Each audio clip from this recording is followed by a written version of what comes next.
week and showing love in the chat. Unlike these other channels, these guys are showing their bag. Like, what's What's up, everyone? What's up, PlayStation Nation? You are now tuned in to the What's Up PlayStation podcast. What's up? What it is, what it do? What's up? What it is, PlayStation, what's up? Bari and Persona got it locked in the tub. Saturday mornings, y'all know what's up. What it is, what it do? What's up? What it is, PlayStation, what's up? Bari and Persona got it locked in the tub. Saturday mornings, y'all know what's up. They don't need no introduction. You already know what you're getting, and that is facts with a discussion. The greatest to bless the mic without the needless interruption. Face it, we got an anatomy like a little bite of me for a concussion. You know what's up, man. I mean it when I seen it, I was proud of these brothers. They entertain the people every week without cussing. And you don't ever hear the drama, they keep it clean on the podcast. Independent duo doing it big when they broadcast. Haters hate to see them doing positive things. PlayStation Nation got you, ain't it obvious, man? We pulling up every week and showing love in the chat. Unlike these other channels, these guys are showing their bag. Like, what's up? What it is, what it do? What's up? What it is, PlayStation, what's up? Bari and Persona got it locked in the tub. Saturday mornings, y'all know what's up. What it is, what it do? What's up? What it is, PlayStation, what's up?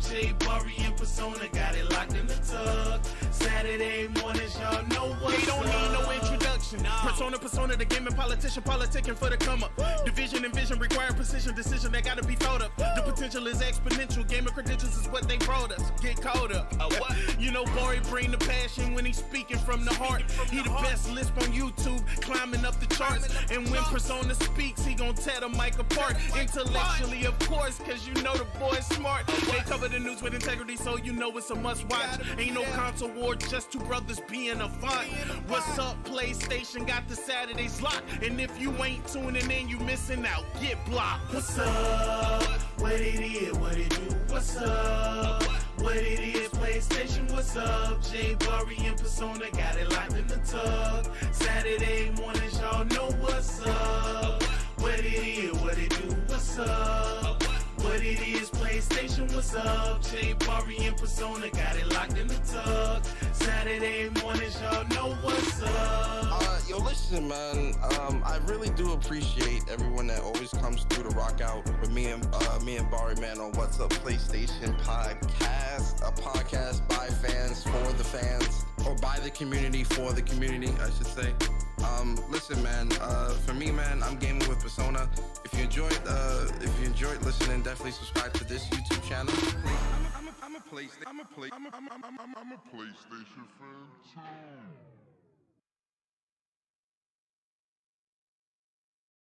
Yo, what's up, everyone? What's up, PlayStation Nation?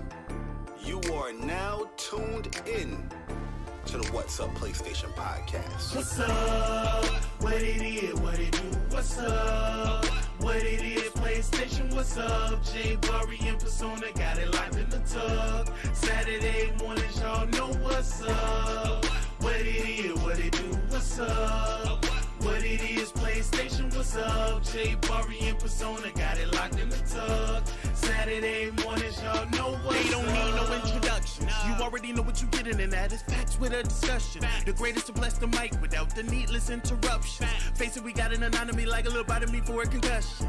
You know what's up, man. I mean it when I seen it, I was proud of these brothers. They entertain the people every week without cussing. And you don't ever hear the drama, they keep it clean on the podcast.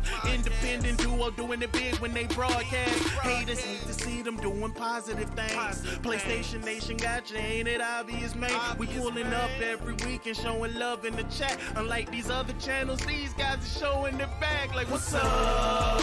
What it is, what it do? What's up? What it is, PlayStation, what's up? Bari and Persona got it locked in the tub. Saturday mornings, y'all know what's up. What it is, what it do? What's up? What it is, PlayStation, what's up? Bari and Persona got it locked in the tub. Saturday mornings, y'all know what's up. They don't need no introduction. introduction. Persona, the gaming politician, politicking for the come up. Division and vision require precision, decision that gotta be thought of. The potential is exponential, gamer credentials is what they brought us. Get caught up. You know, Bari bring the passion when he's speaking from the heart. He the best lisp on YouTube, climbing up the charts. And when Persona speaks, he gon' tear the mic apart. Intellectually, of course, cause you know the boy's smart. They cover the news with integrity, so you know it's a must watch. Ain't no console war, just two brothers being a font. What's up, PlayStation got the Saturdays locked. And if you ain't tuning in, you missing out. Get blocked. What's up? What it is, what it do? What's up? What it is, PlayStation, what's up? Bari and Persona got it locked in the tub. Saturday mornings, y'all know what's up. What it is, what it do? What's up? What it is, PlayStation, what's up? Bari and Persona got it locked in the tub. Saturday mornings, y'all know what's up. Yo, listen, man. I really do appreciate everyone that always comes through to rock out with me and Bari, man, on What's Up PlayStation podcast, a podcast by fans for the fans, or by the community for the community, I should say. Listen, man. For me, man, I'm gaming with Persona. If you enjoyed listening, definitely subscribe to this YouTube channel. I'm a PlayStation fan too.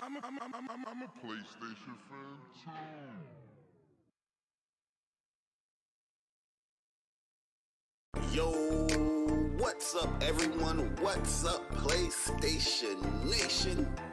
You are now tuned in to the What's Up PlayStation podcast. What's up? What it is, what it do? What's up? What it is, PlayStation, what's up? Bari and Persona got it locked in the tub. Saturday mornings, y'all know what's up.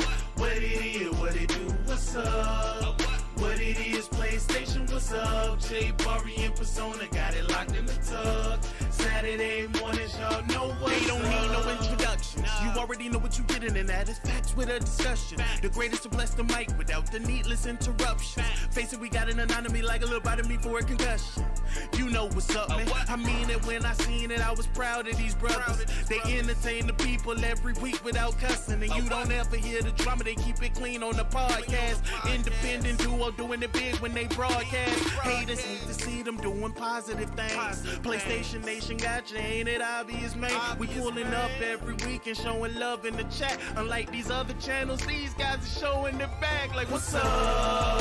What it is, what it do? What's up? What it is, PlayStation, what's up? Bari and Persona got it locked in the tub. Saturday mornings, y'all know what's up. What it is, what it do? What's up? What it is, PlayStation, what's up? Bari and Persona got it locked in the tub. Saturday mornings, y'all know what's up. They don't need no introduction. Persona, the gaming politician, politicking for the come up. Division and vision require precision, decision that gotta be thought of. The potential is exponential, gamer credentials is what they brought us. Get caught up.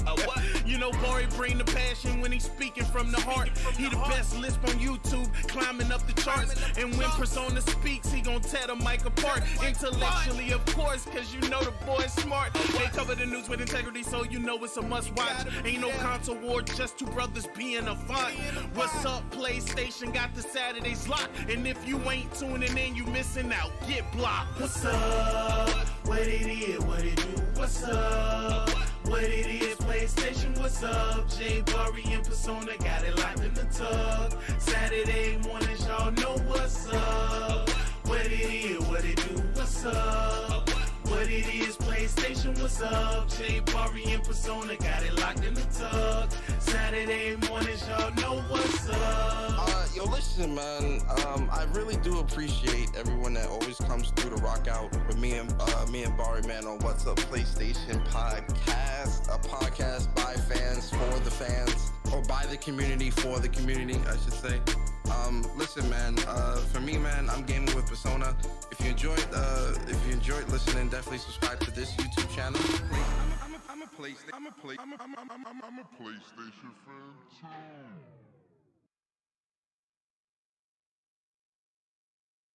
Yo, what's up, everyone? What's up, PlayStation Nation? You are now tuned in to the What's Up PlayStation podcast. What's up?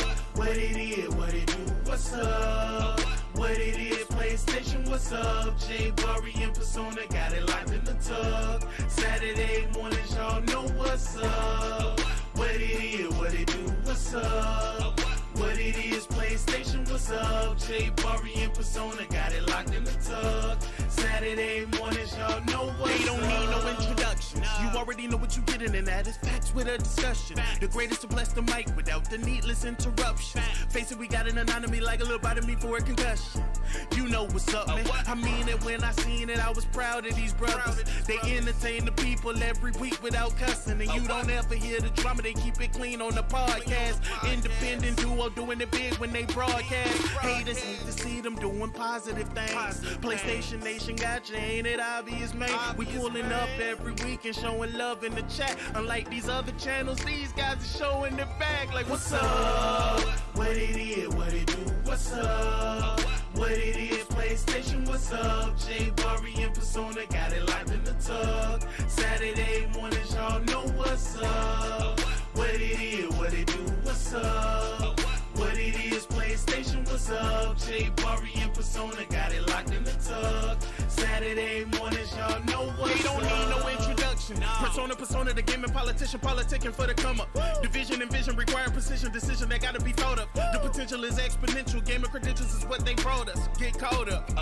You know, Bari bring the passion when he's speaking from the heart. He the best lisp on YouTube, climbing up the charts. And when Persona speaks, he gon' tear the mic apart. Intellectually, of course, cause you know the boy's smart. They cover the news with integrity, so you know it's a must watch. Ain't no console war, just two brothers being a font. What's up, PlayStation got the Saturdays locked. And if you ain't tuning in, you missing out. Get blocked. What's up? What it is, what it do, what's up? What it is, PlayStation, what's up? Jay, Bari, and Persona got it live in the tug. Saturday mornings, y'all know what's up. What it is, what it do, what's up? What it is, PlayStation, what's up? Jay, Bari, and Persona got it locked in the tug. Saturday mornings, y'all know what's up. Yo, listen, man. I really do appreciate everyone that always comes through to rock out with me and Bari, man, on What's Up PlayStation Podcast, a podcast by fans for the fans, or by the community for the community, I should say. Listen, man. For me, man, I'm gaming with Persona. If you enjoyed listening, definitely subscribe to this YouTube channel. I'm a PlayStation.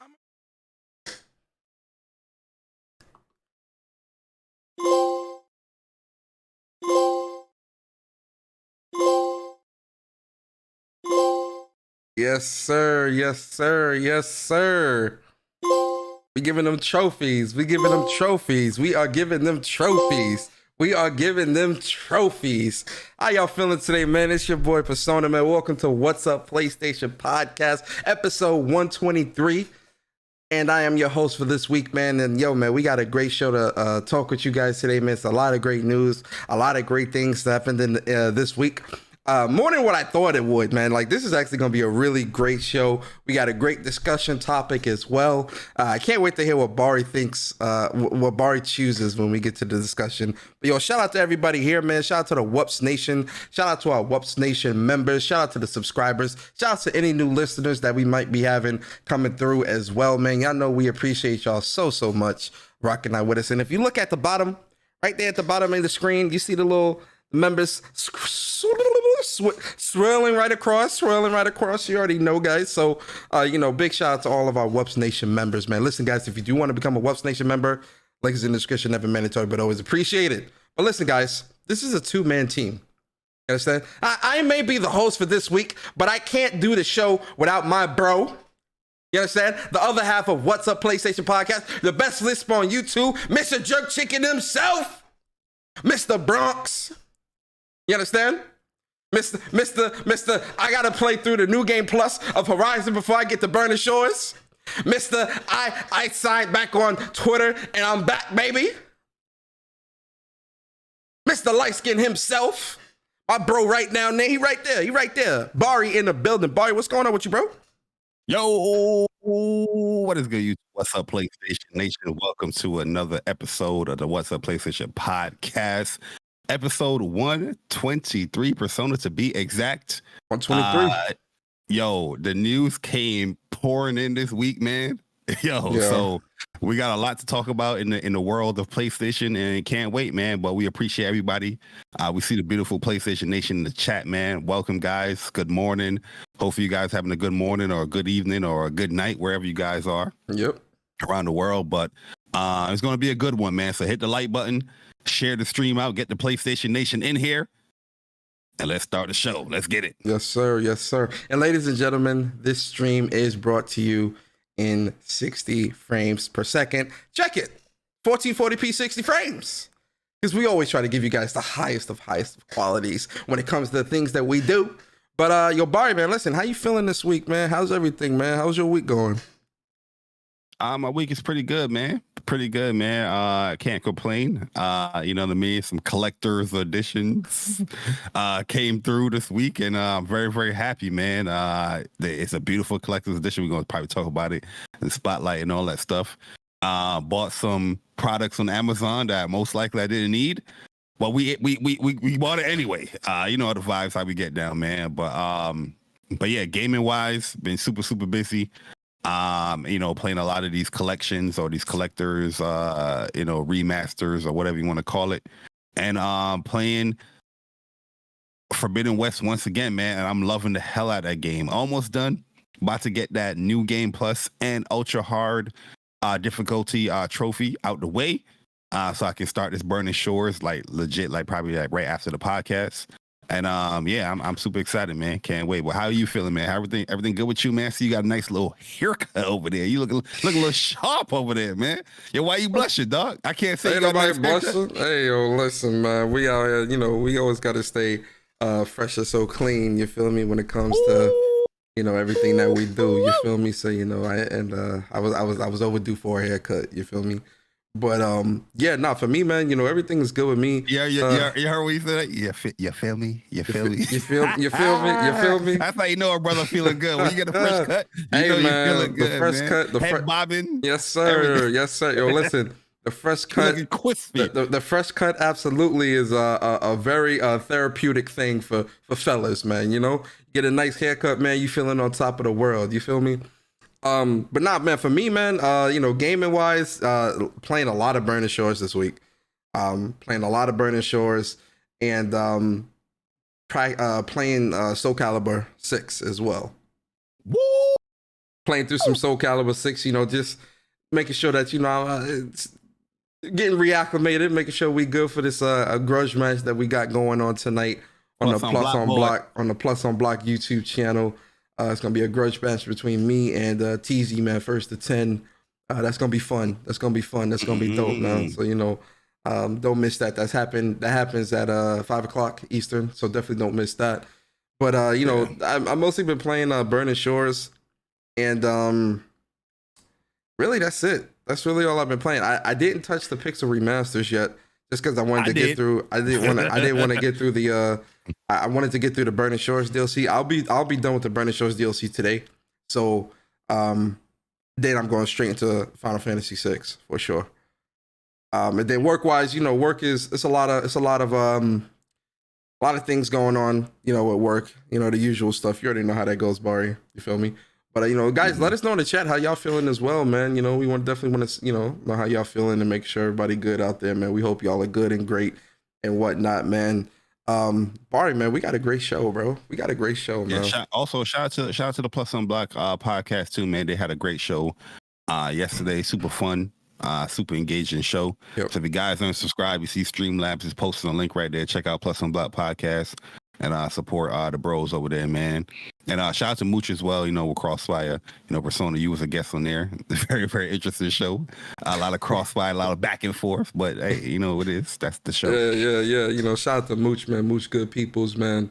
And it was a very interesting show yesterday. Did Mag unblock you yet? Nah. Oh, yo, listen, Mag, I'm coming for you. I'm coming for you, Mag. I ain't really begging for that. So, you know, it ain't something that I ain't really begging. I'm about to tweet him. I'm gonna say, hey, Mag, can you unlock no, I'm joking. I ain't gonna do that. But yo, man, listen, guys, y'all know how we do things here on the What's Up PlayStation YouTube channel. And with our show, man, we like to get into the games for the week. Bari, can we get into the games for the week, man? There's a lot of interesting. Yo, what you bought this week? Let me see what I bought a couple things. I know you bought a couple things too. You feel me?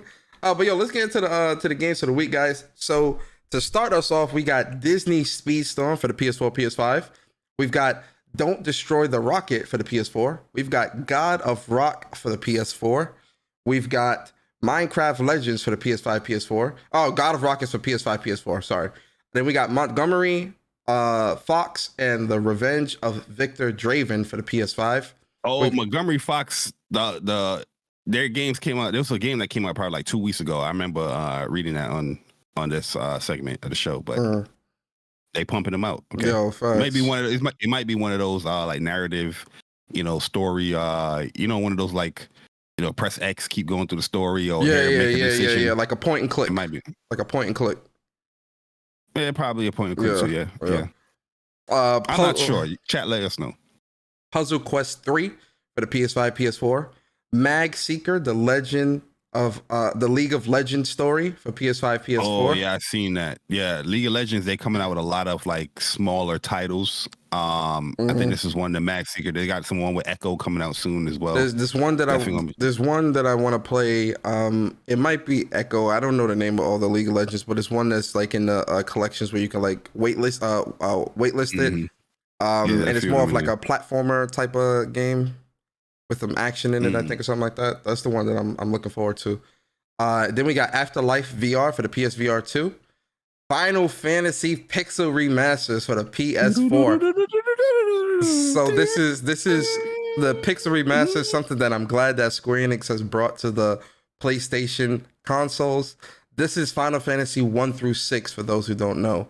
The Pixel Remasters is Final Fantasy 1 through 6. Nah, they should know. They should know. You've been begging Square. You've been clamoring. You've been click-clacking all goddamn day on Twitter, talking about where's the PlayStation 4 version? Where's the PlayStation 4 version? You better pick it up. You better pick it up. If it's one game, if it's two games, you buy them individually. You better pick them up. I agree. You right about that. I'm done with y'all. Y'all better pick them up. You're right about that. I better see that game on the top 20 list on the PlayStation downloads. I better see on the MPDs. Real talk. You might not see the whole remaster, but because when I was looking in the PlayStation store, I think it was yesterday, and I was looking at new games released and looking like best selling. 6 was the best selling one. Oh yeah, 6. A lot of people was waiting for 6. Yeah, you might see probably 6. You might see 1. And then everything after that probably like 4 be lower. Or 5. Yeah. 6 was definitely like the best selling of the whole thing, because you can buy the Pixel Remaster as a collection for $75, or you can buy each game individually. It comes out to like $100 and something though, so it's smarter to buy the collection for the $75 and save that bread. But most people just, I guess, opted to just buy Final Fantasy 6. Which I get why, because Kefka is such an interesting villain. I can't wait to play through that story. I like Kefka. Amazing. Yeah, Tyra is a great character. The cast of 6, everybody in there. Yeah. Tiger, everybody's great character. Yep.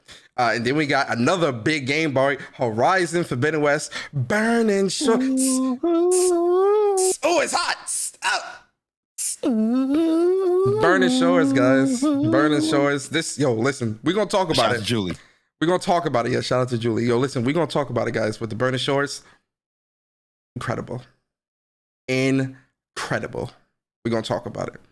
And then we got Survival Fountain of Youth for the PlayStation 5. We got Teslagrad 2 for the PS5, PS4. Oh, Teslagrad came out part 2. Then we got Teslagrad Remastered for the PS5, but they PS4. remastered the first game. Okay, smart.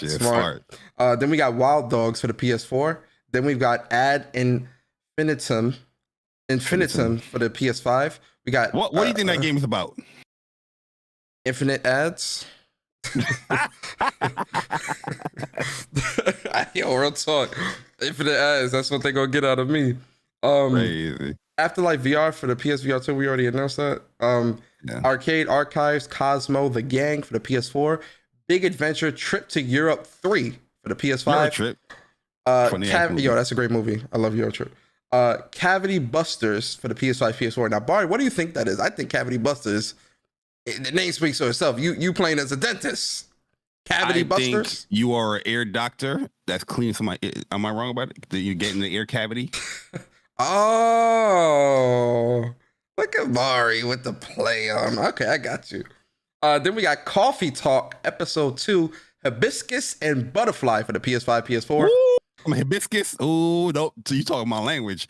I about no coffee though, but you talking my language though. But go ahead, my bad. Then we got Fatal 12 for the PS4, Labyrinth of Zangetsu for the PS4, Zangetsu!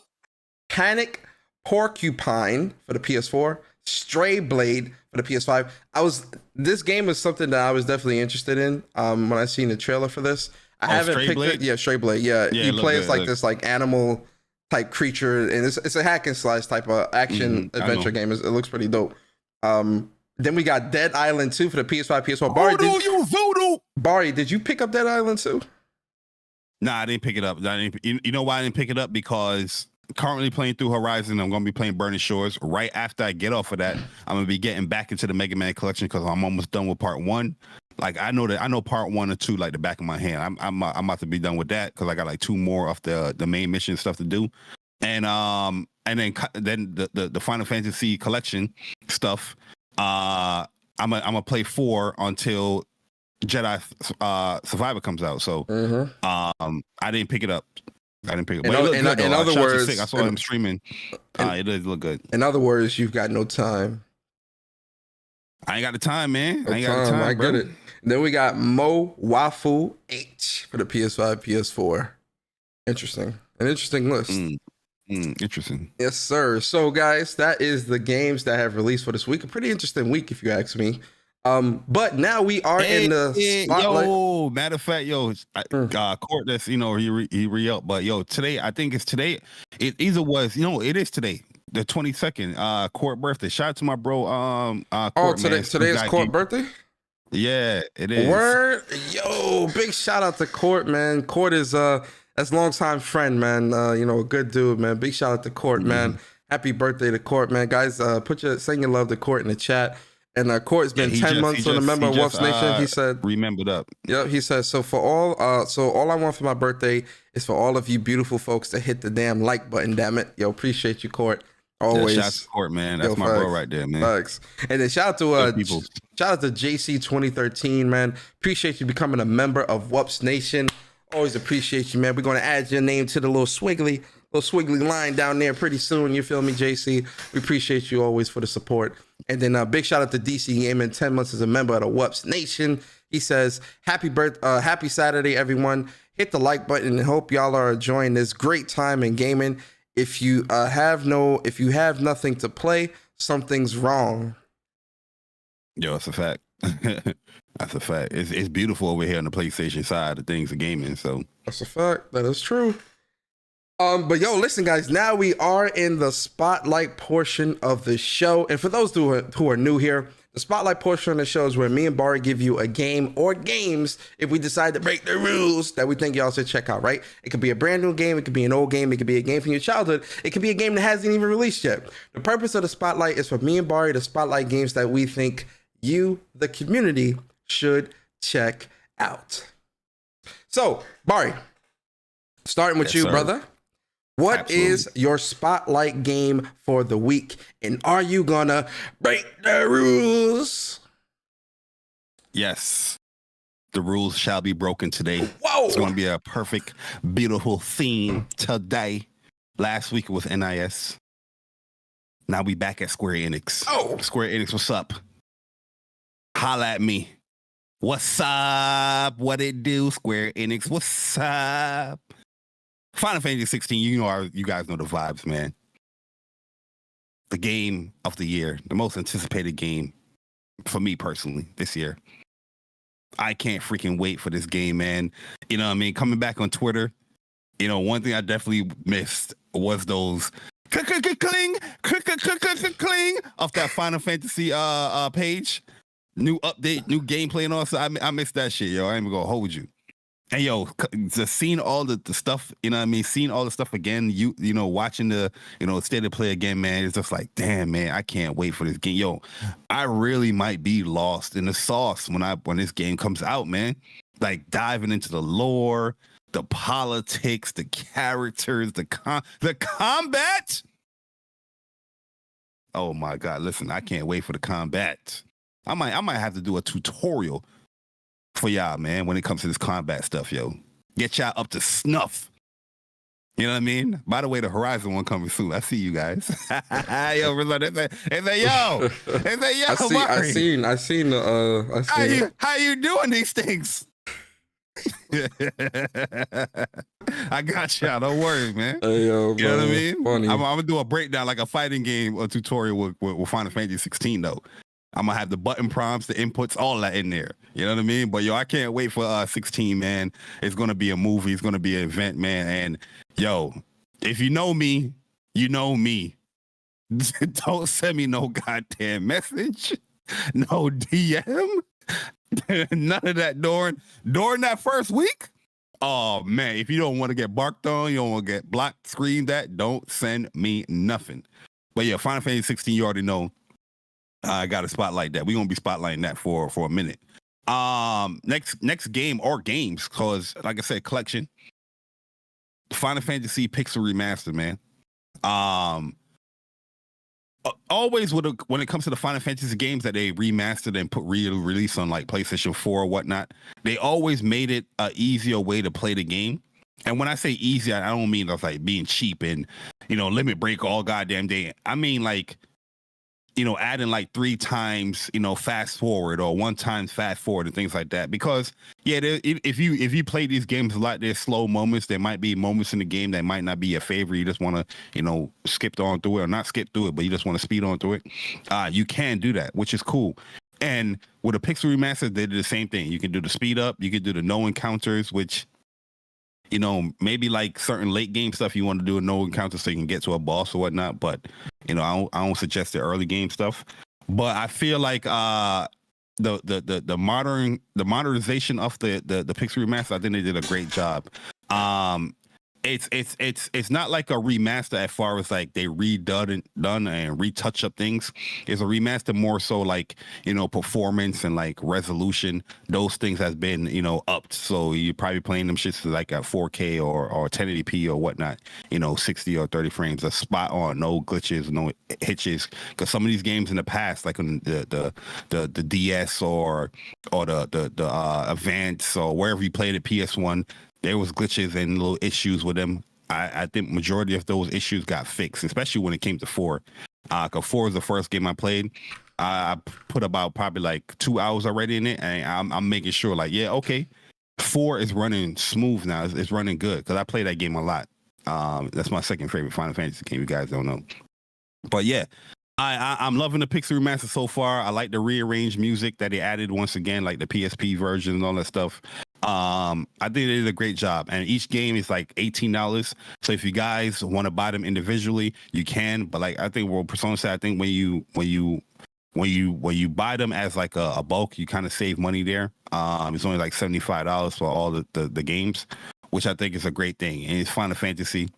If you love Final Fantasy or you're trying to get into it, trying to get into all the lore, if you want to play some turn-based, definitely go and pick these games, especially if you've been asking for these for years. Pick these games up. So yeah, the entire collection.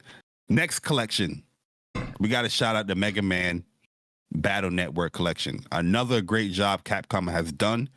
Capcom, I felt like, is one of the best when it comes to re-releasing some of these older games, because they've been doing a great job when it comes to their collections and the fighting games. Even though some of the games we might not have any interest with, the entire collection itself has been amazing, been great. Adding new little details or artwork or stuff like that within it in this modern time, digital wise. I think it's been great. And Mega Man Battle Network collection, they separate the collection in two like parts. So you got like version A with 1, 2, and 3, and then version B with like 4, 5, and 6 or whatnot, all the different modes and whatever you want to call it. But yeah, I've been loving it, man. The music and everything. When it comes to like modernization as far as the look and all that stuff, it seems like this is a straight port from like the Advance. But obviously the resolution is scaling and all that stuff. But overall, everything outside of the collection. They did a great job, especially even adding new modes like, you know, online capabilities and chip trade and all that stuff in there. I think they did a great job with that, man. And going to another Capcom game, Resident Evil 4 remake, man. Yo, if you ain't played that yet, yo, real talk, that's an amazing game, man. I'm loving it. I see the appeal why people love Resident Evil 4, and I think Resident Evil 4 remake, they did a great job with it, man. But yeah, I'm gonna stop right there. Those are my spotlight games of the week. Hopefully you guys pick them up. You know what I mean? Support these, you know, remaster collections or pixel remasters. And Final Fantasy 16. You already know the vibes. Pre-order now. Pre-order today. Pre-order every day. Every day. Yes, sir. Shout out to Yoshi P. Great spotlights, Bari. Honestly, those are some really, really, really good spotlights, man. For me, man, listen, guys, I got some news for you. Today is April 22nd, 2023. And we are exactly two. We are 2 months away from Final Fantasy 16's release. 2 months away. So with that being said, oops, what's going on? Can y'all see me? Okay. With that being said, guys, we are absolutely going to be spotlighting Final Fantasy 16 again, because this game is just that amazing. It looks that amazing. It is that great. You feel me? So Final Fantasy 16 coming out June 22nd, 2023. I cannot wait for this game. We're officially 2 months away from this game releasing. I cannot wait for this game. I cannot wait. So that's going to be one of my spotlights. And just like Bari, we're going to be spotlighting Final Fantasy 16 from now, just like what I did with God of War, from now until the release of the game. And then even the week after that, and maybe even the week after that, we're going to be spotlighting this game. It's going to be in my spotlight. So be prepared. Be prepared. Then my second spotlight, guys, is a game that I am highly anticipating that comes out next week, Friday. Yes, you guessed it. Star Wars Jedi Survivor. I cannot wait for this game, especially with Mandalorian Season 3 just ending. It was very smart for them to push this to the end of April, the week after Mandalorian ends. Everybody's high off that Star Wars-esque shows and stuff like that. So going straight into Star Wars Jedi Survivor, I can't wait for this game. I'm a big fan of Cal Kestis, man. I like him as a Jedi. I in this game, I'm liking his growth compared to the first game. It's looking like, like he's a full-fledged Jedi. He ain't on no Padawan shit. He's confident in him. He's confident. Gigs. Yo, we're gonna talk about that later. He's confident in himself. You feel me? And yeah, Star Wars Jedi Survivor comes out next Friday. I can't wait for that game. I'm all over that day one. The next game I'm gonna spotlight is going to be what game is this? Street Fighter 6. Right? Listen, they had a showcase this week, which we definitely gonna be talking about. And I can't wait. I can't wait for this game, man. Everything that I'm seeing with this game is just looking perfect. It's knocking everything out the park for me personally. So Street Fighter 6, I can't wait, man.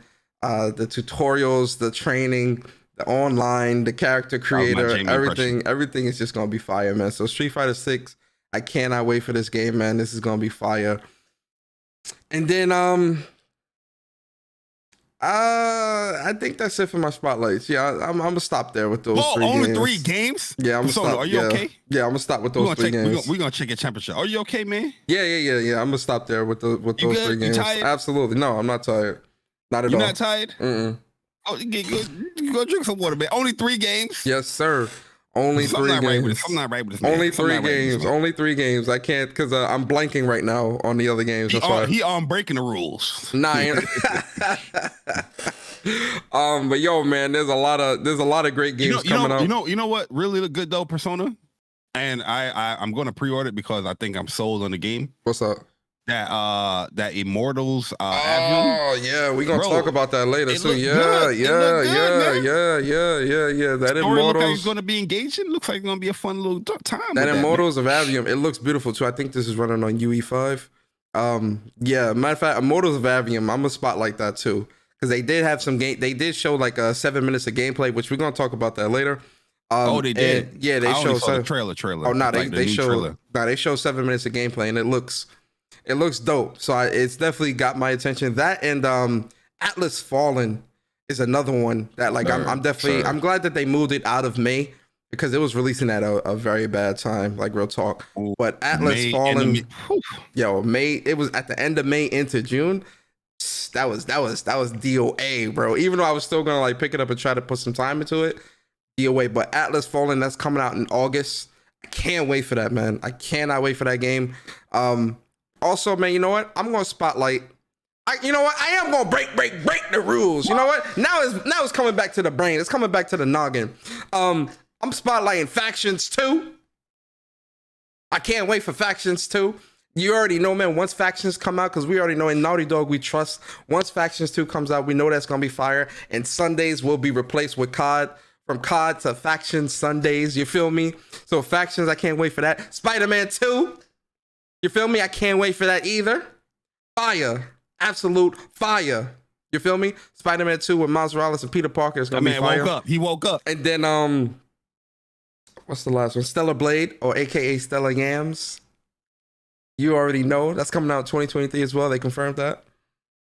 It's gonna be fire. I can't wait. That's a day one. Gameplay looking incredible. Day one. And those are that game too, man. Those are my spotlight games for the week, man. Those are the spotlights. He's a stellar babe. Yes, sir. I can't wait to play Eve. Eve looks like she's gonna be a dope character. Yeah. And that gameplay looking immaculate. That story's looking pretty interesting as well, too. No bullshit. Shout out to my bro Adrian in the chat as well, man. Shout out to Adrian, man. Shout out to Adrian. But all right, guys, man, we about to get into some news, Bari, man. There's a lot of news to get through this week, Bari. And Bari, the first bit of news that we're going to talk about. Talk to me. Is you already know, what is everybody's favorite topic in the gaming community? They hate talking about it, but they can't stop talking about it. Bari, it starts with an S and ends with an E.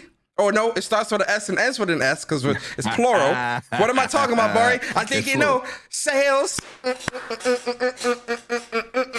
Sales. Yes, we're about to talk about some sales, guys, because I mean, listen, we all say we hate sales. I don't work for these corporations, so why am I talking about the sales? But we still gonna talk about the sales anyway. Right? Yes. So big shout out to Matt Piscatella out here doing the Lord's work, man, providing us with, you already know, these numbers, the facts, data, and statistics, so that we don't got to go into these gaming debates, gaming conversations, guessing. We have the facts, data, and statistics right before us. Circana, too. And not MPDs, and more Circana. Oh, Circana. Shout out to Circana. Kind of like Cortana. Circana. I like that name. It's kind of dope. And so, man, guys, you guessed it, man. PlayStation dominated for the month of March. Bari, they dominated. When I say dominated, they dominated. But I want to talk about a couple of highlights here, right? So the first thing is PlayStation 5 lifted the hardware spending in March. The growth was offset by the decline of the content spending, where increases in non-mobile subscription as well as digital add-on console content were offset by lower cost of premium games. So essentially, PlayStation, they carried last month. Let's just put it like that. But Bari, top best-selling games for March. The notable highlights, Bari. Shout out to MLB The Show, The Last of Us Part 1 remake. Octopath Traveler 2 charting in March. A turn-based game charting? Are you serious? Yo, that's 2 months in a row. Yeah. That's gonna be we getting Octopath Traveler 1 on PlayStation. We getting that. Getting that. We have to. Square. Square. Give me that. I need that plat. I want a platinum. Square. You can't have me get the platinum in Octopath Traveler 2 and not give me the platinum in Octopath Traveler 1. Don't do that to us, Square. Me and Bari, that guy down there, me and Bari, we're gonna play your games. We're gonna buy the games and play them. Put them on PlayStation. Square, I know you're watching. Yeah, I want to piece up Galdarian in part 1 too, man. Galdarian, I'm looking for you. God of War charted, Bari. Made it into March as well. God of War still selling pretty well. What do you think, Bari? What do you think God of War is at right now? You think it's at like 15 million right now? What do you think it's at? Because last numbers we got was 11 million. 11. Yeah, I would say God of War would be around right now, currently around 13, 14 million. Currently, right now. Okay. Do you think it's going to hit 15 million? By the I mean, not 15. Right. They might not be 15, at 15 like, million not already. 15. But I mean, that's something they would announce. Not 15. I meant 20. 20 million. Do you think they're going to hit 20 million this year? Maybe around Holiday. Black Friday time. Yep, absolutely. Maybe. So yeah, those are like some of the notables for March, man. I'm glad to see those games on there, right? Sonic Frontier is up there too. Okay. Yeah, Sonic Frontiers made it in. I think the DLC, because the new DLC had came out. And then year to date, Bari, this is where things get really. This is what I want. Year to date is pretty interesting, Bari, because it again, men lie, women lie, numbers do not, Bari. So MLB The Show, no surprise there. Last of Us Part 1, year to date in top 10. Last of Us Part 1, I think it's safe to say I think it's safe to say the show was definitely a huge success when it comes to the game. Did we get like a sales update with Part 1? No, I don't think we did. No, right? No. I want to assume that joint either surpassed 5 million already. Yo. Easily, especially now that it's out on PC. I think it's probably a little bit higher than that as well. God of War Ragnarok, best-selling game year to date, top 10. I'm liking it. Forspoken, Bari, Forspoken. Boom, boom. Yo, I was told that this game was a failure. PS5 games, man. I'm telling you, Forspoken is a great game. Stop.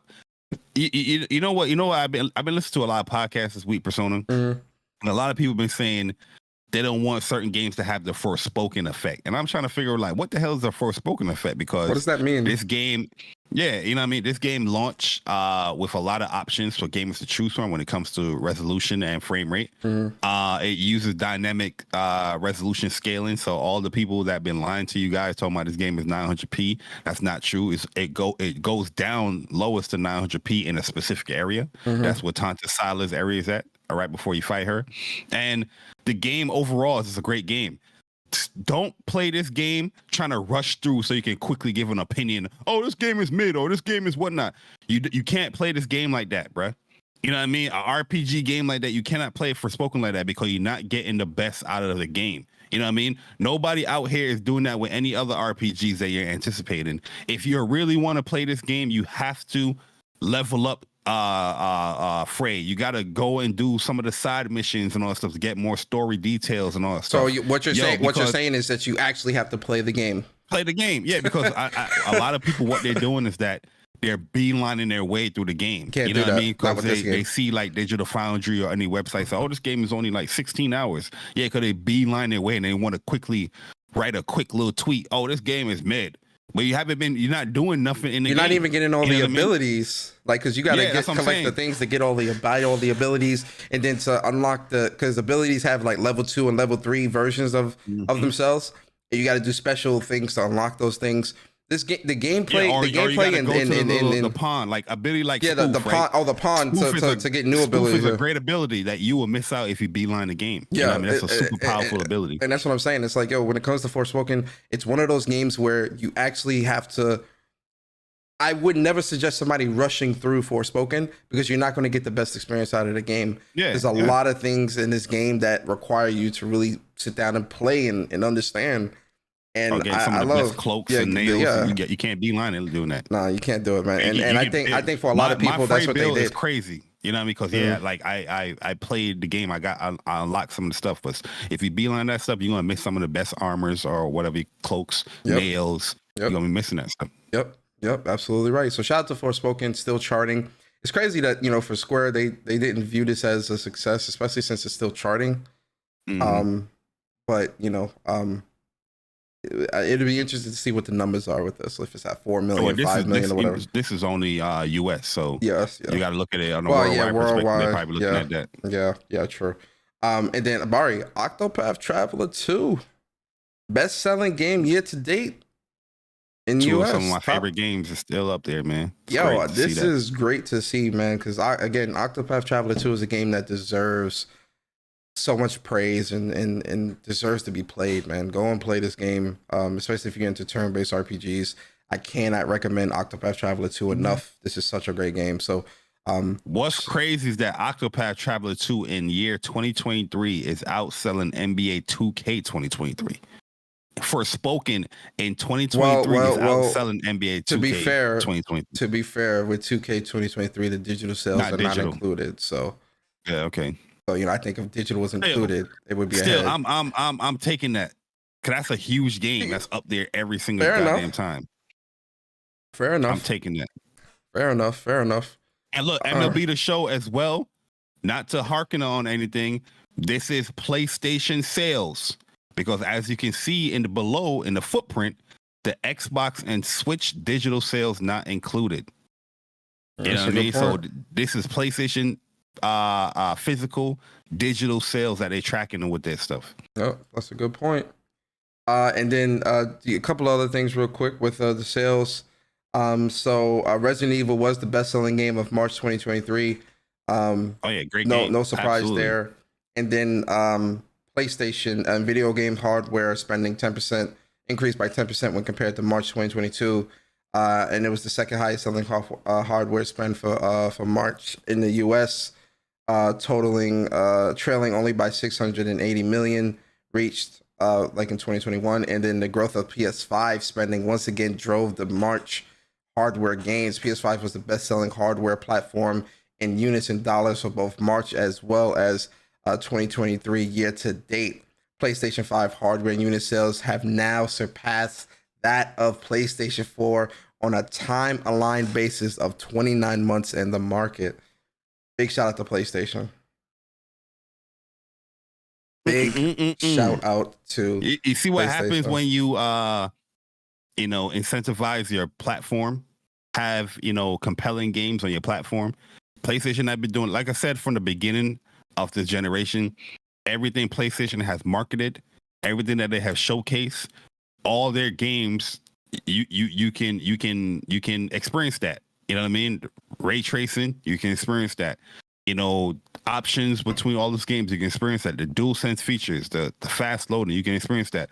A lot of the games that PlayStation has aligned themselves with the marketing deals or, third-party exclusives, those games as well. Everything that PlayStation has promoted and marketed with their console, you can all experience that within those games. So, I think it's like people are they recognize that. And it's just word of mouth. People telling you, that PlayStation 5 is where to go, is where to play. PlayStation 5 also is in pop culture. You see people doing TikToks. You see people doing like crazy stuff and asking you PS5 or me and all that stuff. Like, it's definitely trending. It's definitely booming. And that's because you have compelling software along with, cool, unique hardware or features within the platform. They're doing a great job, man. All we need right now is the showcase, and that solidify and that will cement a lot of things, especially when it comes to the future of PS5 and first party. And we good to go. Yeah, it's crazy when you think about like, a year ago or 2 years ago where, people were spelling doom and gloom for PlayStation 5 because they were experiencing so much chip shortage. Excuse me. And, you would have thought that a lot of people would have given up. Like, oh, you know what? I'm done trying to get a console, which a lot of people did at first. But, the fact that the chip shortage has lifted and this necessarily hasn't hurt sales.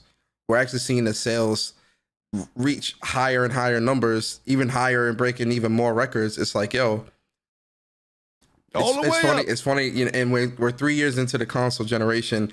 And to see PlayStation's success when it comes to the sales, this feels like a year one release. You get what I mean? Because typically as the console goes later in its life, the sales kind of taper off a little bit or whatever, or it fluctuates. Right now we're seeing PlayStation dominate when it comes to the PlayStation console sales. And, that lets you know, like, yo, wait until the heavy hitters start releasing. The heavy hitters are out. So everyone that's just getting a PS5 will obviously have the Horizons, the God of Wars, GT7s, and, Returnals and whatever else they're picking up. But then, there's still Wolverines, Spider-Mans, and you know, Stellar Blades and all these other Final KOTOR Fantasy 16s, remake. KOTOR, A and lot of stuff you know, coming. all these great games that are coming, and then whatever we don't know about as well, that's coming down the pipeline from some of the other teams. It's a good thing to see, man. So shout out to PlayStation. You know, congrats on the success. And shout out to all the great games that are charted in the March NPDs, man. It's always great to see, you know, people out buying games and supporting their hobby. Shout out to y'all, man. Supporting your hobby, the S word. You rub the S word and gaming in 2023. But yo, Bari, man. Yo, appreciate you guys coming through, man. We see you guys in the chat, man. Oh, 207 yeah. you guys in Shout here. out to Hit the y'all, like man. button. You know, I mean, shout out to the new subs as well. Hopefully, you guys enjoying your stay here at What's Up PlayStation Podcast. Yes, sir. Also, big shout out to True Virgil. Appreciate you for the super chat. He says, no time for Dead Island. Does he have a wife and kids? Funny. I got a lot of things. Big shout out to shout out to PS Rewind, man. Appreciate you for the super chat. He says, thank you for shutting down those zealots on Crossfire Persona. Let me speak. Let me speak. Shout out to you, PS Rewind. Appreciate it, man. Can we move on? Let me speak. Can we move on? Let me speak. Shout out to my man. Yo, shout out to Mooch. Yo, you know when Mooch get upset? That means y'all know y'all in trouble. Yo, Mooch fact. is like, yo, y'all need to start being professional, man. Mooch is a Shout out very to Mooch, calm man. guy Hold it too, down, man. That's my New York bro. Yo, facts. He let the New York come out just a little bit yesterday on the podcast. Yeah. And then shout out to Julian. Appreciate you for the super chat. He says, shout out to these dope brothers, man. Bari, thank you for the assist with Galdera and Octopath Traveler 2. She goes down soon. Yes, sir. Trust the process, man. You know what I mean? Don't question it. Trust the fucking process. Yes, okay. Sir. Yes, sir. Big shout out to y'all, man. But all right, man, let's move on, man. Let's move along. Bari, man, we got to talk about it looks like acquisition season is coming around, Bari, because there is a walk of fire. There's some fire that no. Okay, let me rephrase. That's the wait. I got it. It's acquisition season, Bari, and it looks like there's some fire walking into PlayStation. Okay, I like that. Now you flaming up. It's some fire walking into PlayStation, Bari. Yes, I'm talking about FireWalk Studios. PlayStation has announced that FireWalk Studios is now officially a part of the PlayStation family. They have acquired them. And so just to give a little bit of backstory, Bari, before we jump into this news. So FireWalk Studios is a studio that was originally owned by Probably Monsters. And PlayStation was partnering with FireWalk through Probably Monsters to have FireWalk Studio create a AAA multiplayer game. We got this news back in 2021. We have not seen no game. September, excuse me. No, this was April. No, it was April. It was earlier. Back when they announced the AAA multiplayer game, when PlayStation was partnering up, it was like September 2021. You're right about a year though, but I remember the show in the end of the month. Mm-hmm. So with this, so Probably Monsters, they, whatever FireWalk is creating, PlayStation clearly is happy with, and they want to lock them down. They want to lock that talent down, and I could understand them, Bari, wanting to lock that talent down, because when you look at some of FireWalk Studios' veterans that they've got veterans that have worked on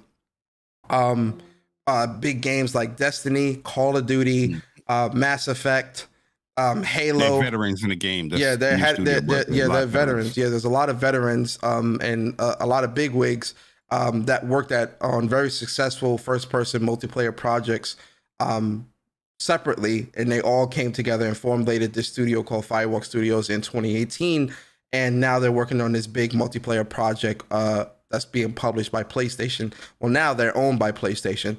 And so it's crazy to see that, the PlayStation is locking down like a lot of these big first-person shooter devs. So Bari, first question I have for you is, what's your thoughts on this FireWalk Studio acquisition? Because let's be honest, Bari, we don't have no gameplay. We don't have a trailer. We don't really have anything to go off of when it comes to what FireWalk is doing, right? So to get super hype and oh my god, about this, it would be a little bit premature until we actually see something, right? But it's still clearly we see PlayStation is stocking up on studios and talent and things like that. So to kind of start us off, man, what's your thoughts on this acquisition? I think this is one of those acquisitions, no different than like Haven, that just fits the mold of what PlayStation wants to do when it comes to online, multiplayer, big budgeted games. Because Haven, that's what they're doing. They're doing like a unique AAA online game. FireWalk, when they got announced, partnered up with PlayStation, they announced that they're working on a AAA multiplayer game. It's original IP, so it's going to be a new IP. So I feel like it fits the mold as far as like, what Jim Ryan has said, like 2021 or a couple of years ago or last year about the whole, live service games or multiplayer games, since 2026 or 12 of them. I think it fits the mold of that. And obviously what they're working on or what they have been doing have elevated to an acquisition. It went from a partnership to now an acquisition. And we've seen that, in the past now, where whatever these new studios are doing, PlayStation is liking it and they're acquiring them. Haven Studios acquired. Now we got this with FireWalk. The only one left now is that Deviation Games. Real talk. I think Deviation is acquired as well, man. I think they're acquired. Yeah, I think so too. But the fact that PlayStation is going out and acquiring them just tells me that they have the utmost confidence in what they're creating, that, there's going to be like a mass appeal or, a certain appeal within the PlayStation community that is going to like this original AAA multiplayer game that you're creating. Yeah. So hopefully it's good. I just wish when it came to the announcements of the acquisitions of Haven, now FireWalk, that we got some type of teaser. As far as like what they're creating, a short teaser trailer, maybe the title of their game, or maybe like a concept art. Yep. We clamoring for something out here. You know what I mean? Mm-hmm. We've been hearing about these studios for a very long time, and we know that they're creating something new, but we need to see that now. You know what I mean? But I think it's dope. Shout out to PlayStation, shout out to FireWalk for being a part of the PlayStation family or the PlayStation Studios. And yeah, all we can say is like, can't wait to see what you're working on. You know what I mean? Because that's what we're left with. So once again, we circle back to this showcase. Yeah, no, we need that.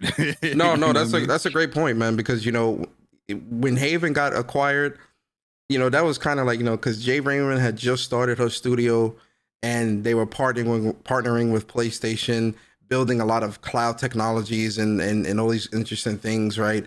And PlayStation scooped them up. We still haven't seen anything from Haven Studio, but clearly whatever they're working on and whatever technologies they're building, PlayStation sees that as an optimal opportunity. With FireWalk as well, like I said, looking at the veterans that they have working on these at this studio, a lot of great minds here. Part of what I'm thinking when it comes to PlayStation with acquiring these studios, obviously one of the things that I think we all can agree on is talent, right? In an industry where it's hard to lock down great talent, right? Now, obviously everyone isn't ain't hard for PlayStation. No. I get where you're going. No, yeah, you get what I'm saying. But in an industry where finding and locking down great talent is tough, or it's getting harder, right?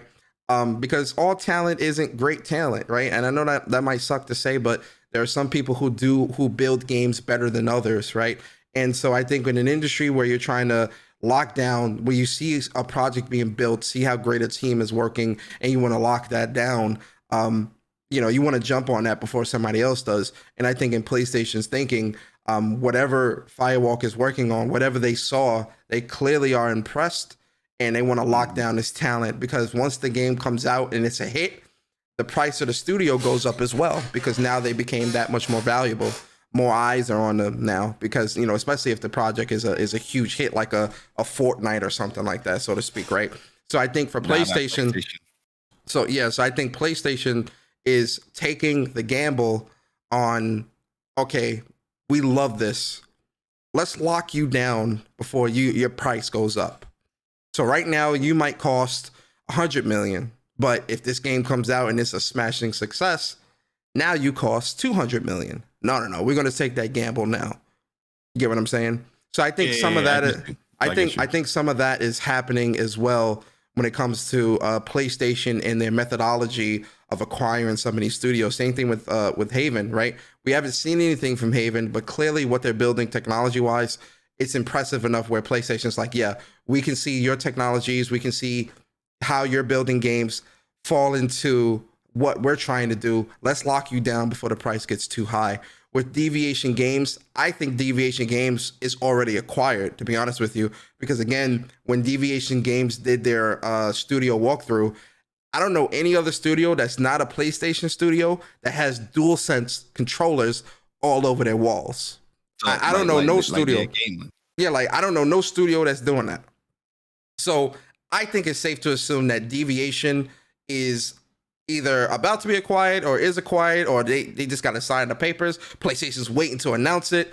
Who knows? But I wouldn't be surprised if we get the Deviation announcement before the end of this year, right? Because again, that Deviation, and the funny thing is, of these studios, Deviation to me looks the strongest because you've got the big Treyarch Call of Duty guys like Tony Flame and all those guys that were working on Treyarch games. And we all know Treyarch, at least for me, and I know Bari agrees as well, Treyarch makes the best Call of Duties. To have all those guys and girls working on a big multiplayer project, oh yeah, let's lock that down. Let's lock them down before they get a little too high in price. So, shout out to FireWalk, man. Welcome to the family. I mean, if PlayStation is investing all this money within live service multiplayer type games, I feel like, you want to lock down veteran developers. And like I said, even though these studios are typically new, the development teams, the leadership isn't new. Exactly. They've been a part of big other, development studios. Exactly. And they're just creating their own little new studio. But exactly. I can't wait, man. All I need PlayStation to do now is lock down a fighting game dev and lock down Square, and we good to go. Oh yeah. Facts. That's all I need. But shout out to PlayStation, shout out to FireWalk. Can't wait to see what you guys working on. And I agree with Bari as well. All of this routes back to a showcase. And that showcase needs to be like 2 hours. Like real talk. But we're gonna talk about that later. Stick around, guys. Stick around. We're gonna put our tinfoil hats on, guys. Stick around. But all right, man, Bari, let's move on, man. Let's talk about something else that's pretty interesting. Pretty sad, bittersweet news. But the co-founder of Media Molecule, man, Mark Healey, announcing that he is departing. He was the co-founder of Media Molecule. He announced that he is departing. He is leaving Media Molecule, and he's been there 17 years, man. So he says, so after 17 incredible years of co-birthing and building Media Molecule, I have decided it is time for me to fly the nest, set sail and chart a new course. Today is my last day at Media Molecule. From Little Big Planet to Dreams and beyond, proud to have played my part and lucky to have jammed with some truly brilliant people in such a wonderfully talented community, which I will continue to be a fan of. But a strong cosmic breeze is pulling me and my pirate hat is awakened. I'm not getting any younger, so I'm going to indulge myself in the winds of my various curiosities for a while and see where they take me. So here's to new beginnings, following one's heart out of gaming and exploring unknown. Yeah. That was heart touch. Like I felt that in my heart. I was heartfelt right there, man. Yeah, man. I wish him the best on wherever he decides to go. But definitely sucks to see. But at the same time, when it comes to Media Molecule, we know that Dreams is shutting down.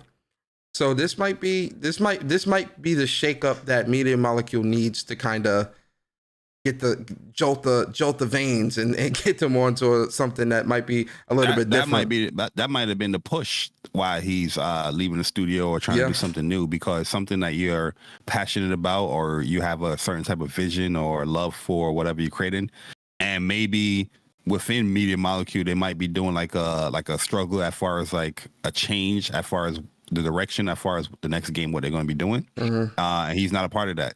You know what I mean? Yeah. So he probably. But I also think this might also be like a Sean Layden situation where he's been there 17 years. He co-founded the studio.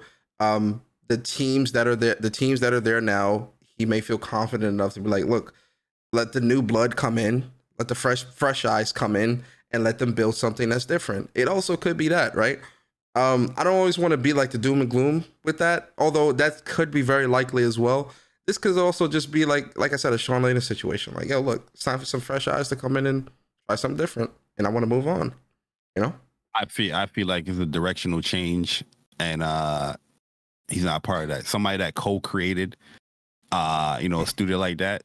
Yeah, their next game might be like a huge difference or a huge change, and that's not the vibe or the DNA that he was a part of in the creation process. So he probably left because of that. Yeah, but we'll see. You never know. It could be. That's a strong possibility as well. I agree. So it's this doesn't seem, but the way he wrote, like the tone of his message doesn't seem hostile or. No, shout to Volume in the chat. He said Dreams isn't shutting down. Dreams is shutting down. It's not going to be like no updates and all that stuff with it going along further. But they're not supporting the game anymore. Stopping support, shutting down. So let's use the right words then. It's not shutting down. They're stopping support for the game. Like, so there won't be any new updates and stuff like that. Yeah. Let's be specific, Bari. I mean, typically that's what shutting down is, though. You know what I mean? Like when you see a multiplayer game not really, well, you know what, you're right. It's not really necessarily shutting down. It's just that they're not continuing support with the game. Yeah. Because the servers are still going to be up. I think you can still create stuff in there. But yeah. Yep. They're just moving on to a new IP. So Bari. So again, we wish Mr. Healey the best and whatever he does in his future endeavors, and can't wait. He might go to another studio, start his own studio, who knows? So can't wait to see what he does next, right? So we wish him all the best. But the whole dream situation too. We spoke about it, guys. Too. We spoke about it last week. In detail. Yeah. Yeah, we spoke about that last week. Yeah. But all right, guys, let's move on, Bari. Let's talk about Street Fighter. So guys, if you missed it, man, there was a huge Street Fighter showcase on Thursday, hosted by Lil Wayne. Shout out to Lil Wayne. And Weezy here. Yeah. Let's go on to the next clip. They hyped that Wayne shit up like he was going to be like doing exhibition matches or some shit, bro. Like they definitely hyped that up to get all eyes on it, which is smart, right? Which 420 Weezy. 420. There you go. And so there was a lot of information that came into this showcase. And shout out to the Plus on Block boys because they did like some really great breakdowns yesterday talking about all this information. So if you haven't already, definitely go subscribe to the Plus on Block boys. They did a live reaction as well. So go to their YouTube channel. Link is in the description and go check them out. But Bari, I'm gonna kind of run through this pretty quickly because it is a lot, and we really don't care about the single player stuff. But we'll talk about it. I think it's important. It got some cool single player stuff aspects. It's something I will definitely gonna be dabbling and dibbling with, or dibble dabble. But at the end of the day, majority of us that is probably gonna be in the battle hub is looking at this content like, all right, it's cool. It's not why I came here to watch a stream, but I think you have some cool stuff there. But you go ahead and talk about it. We'll highlight it. So, with the whole single player stuff, obviously they talked about how you can create your character and how like you playing through your own story and things like that. And it's going to have like its own type of role playing game. And it's a lot of things. It's not just the character that you're creating. It's not just going to be exclusive to the single player portion of the game. You will be able to actually play with your character online in like these versus matches that you can have in the battle hub as well with like other people's characters and things like that.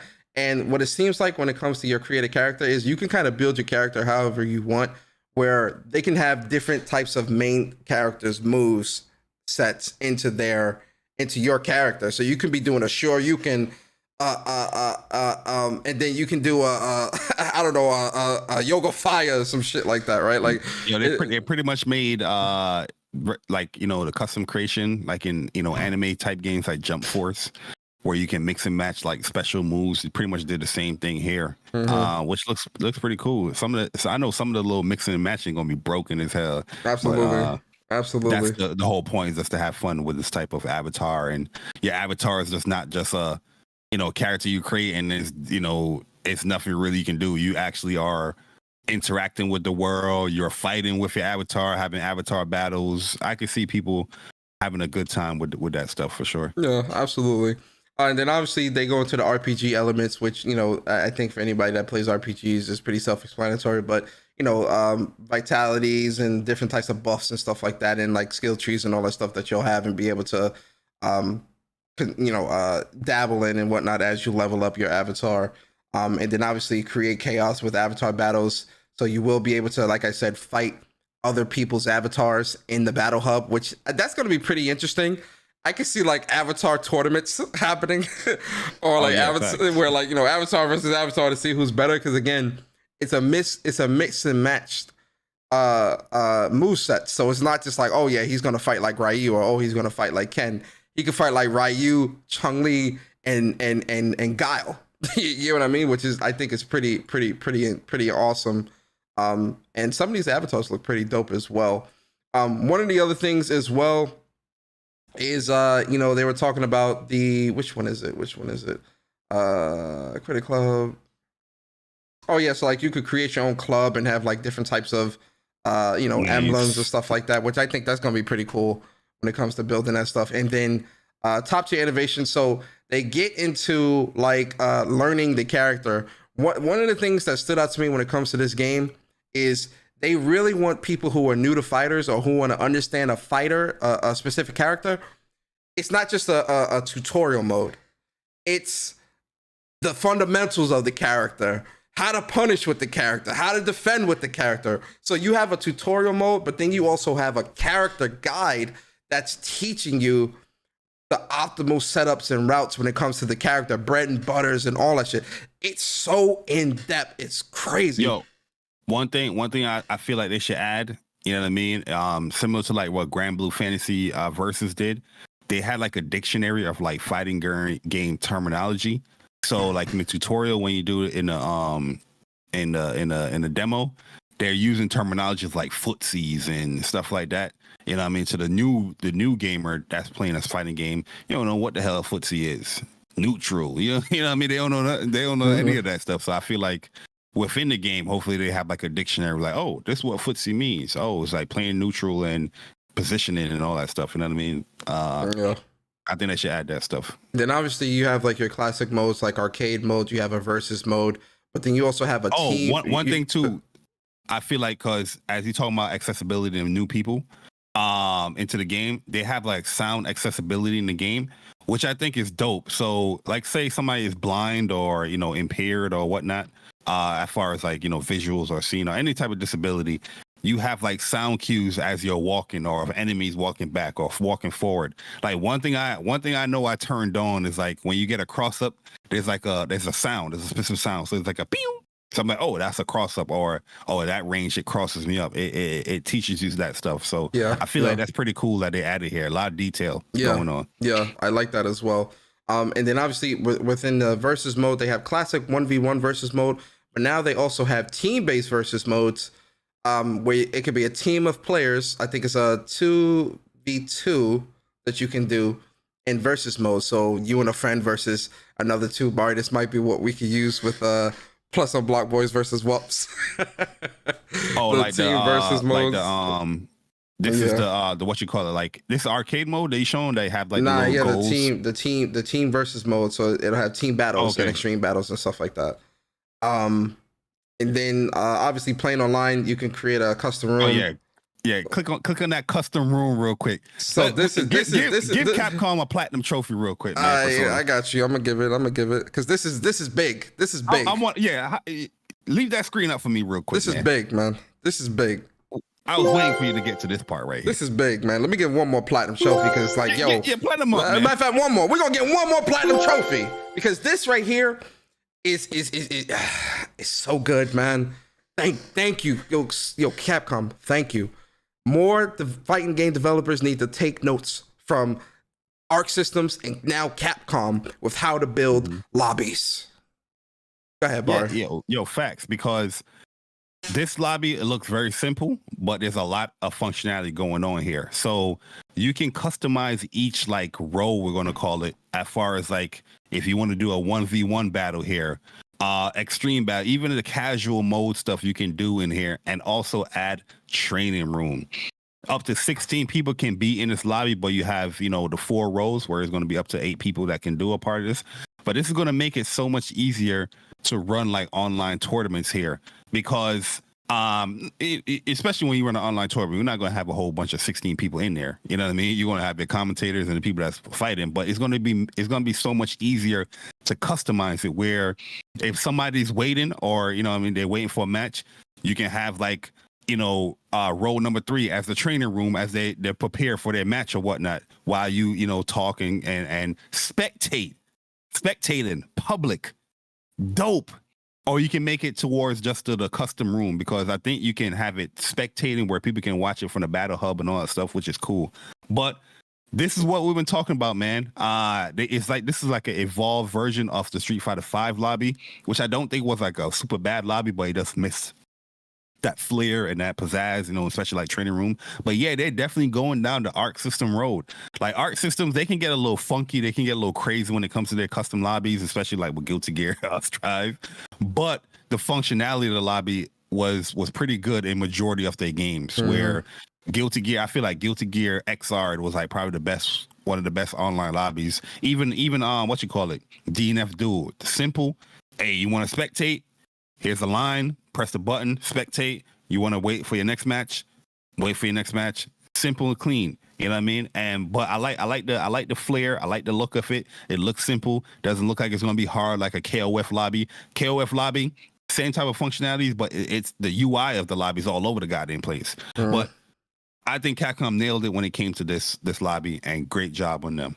Can't wait. They definitely did a great job with this lobby. I can't wait to see this lobby in action.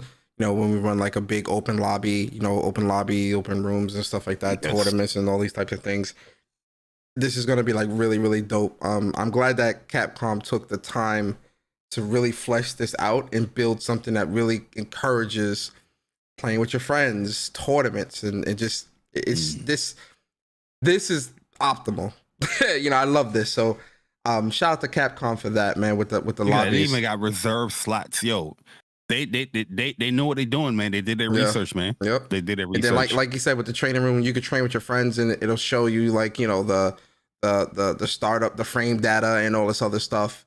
Oh yeah, this is gonna be great. I'm mad that they closed this out in the demo though. Yeah, that would have been good. Ranked matches. So ranked matches is Bari is getting an interesting change as well, right? So obviously you're gonna have your ranked matches like rookie, bronze, gold, and diamond, platinum, alt, master, and all that other stuff, but they're going to be less lenient. They're going to be less harsh on, if you're losing so much, how much you rank down. And also now in ranked matches, you'll have obviously ranked matches where you can choose the player that you want to play as and go into a ranked match. But now they'll also have random ranked match lobbies where it'll be a random player and you'll go into a ranked match and you'll fight, which I think is pretty interesting as well.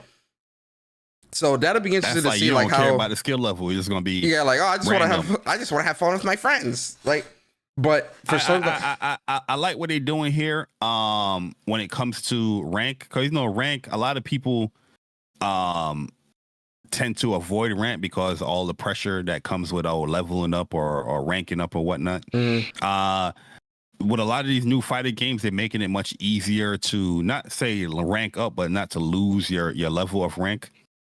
And here they're adding like win streak bonuses, similar to like once again like a Arc System games or whatnot. I don't know if Street Fighter V had that in their rank. It was at the rank points or the league points or whatnot. But I'm happy that they went away from the whole league points and just like, yeah, just have your iron, bronze, silver, gold. Notice how they added like an extra thing here, iron in here. You know what I mean? But yeah, when you get to like the big boy level, you can possibly rank down, but they have like a one-time rank protection in there, even in the platinum and diamond levels. So yeah. And when you get to master, it's very similar to like Grand Blue. When you get to like the SSS at master rank, you know what I mean? It's very hard to like rank down and whatnot, which I think is cool, man. Yep. Super good job. And then we get a little glimpse, like they show like a couple of new costumes here, man, with Jamie jacket. Let's go. Lily, and with JP. Jamie, I'm digging that jacket, man. Jamie looks dope here with this new Lily outfit, costume man. look fire too. Yeah, Lily's costume, I'm really liking this hat, and yeah, I'm digging this with the little Toucan Sam hammers, little mallets. Yeah, mallets, and Lily looks great. And then JP swag, pimping, swag, boy, with the bolo necklace. Hey, yo, listen, man. We don't sweat up or clothes and make the girls do it for us. Yo, ooh. JP swag out here, boy. Oh, woo! They do have LP. Yeah, I see it down there. I just noticed that. Yo, JP looking proper, man. I ain't gonna cap. That boy JP looking proper. That look fire right there. Yeah, that looks fire. You know one thing they added in here. I don't know if this applies to online though, but in the arcade mode or fighting against computer, they added like sweat and damage to the characters. Yo, it looks pretty dope because I was playing the demo, just playing against the CPU or whatnot, and I'm like, yo, you see the sweat in Ryu, you see the sweat on Luke. I'm like, yo, that type of visual flair is what you need, because a game like Tekken, a lot of people is going to appeal to Tekken because Tekken has that stuff, the visual damage and the sweat and all that stuff. Street Fighter adding that stuff within the game as you play the game is dope, in my opinion. I agree. And then Bari, the last bit of news here, we did get season 1's characters, man. So the first, like the art. The first character is going to be Rashid. He's coming out summer 2023.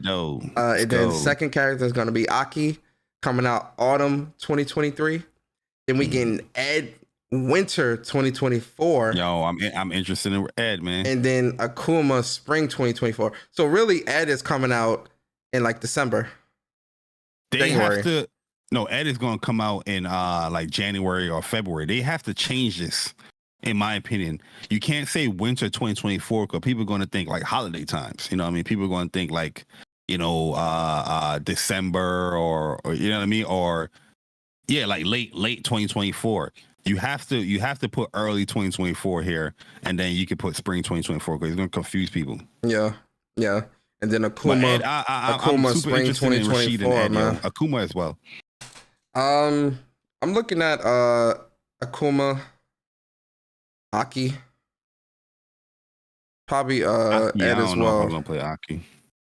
I want to see how she play, but yo, I love this. I was always looks incredible interested too, in man. Rashid, but like I feel like in 6, all the stuff that Rashid does, like in 5, wall jumps, mix up stuff is definitely plays to my style and how I want to play. I definitely want to see if he still have all of that in 6.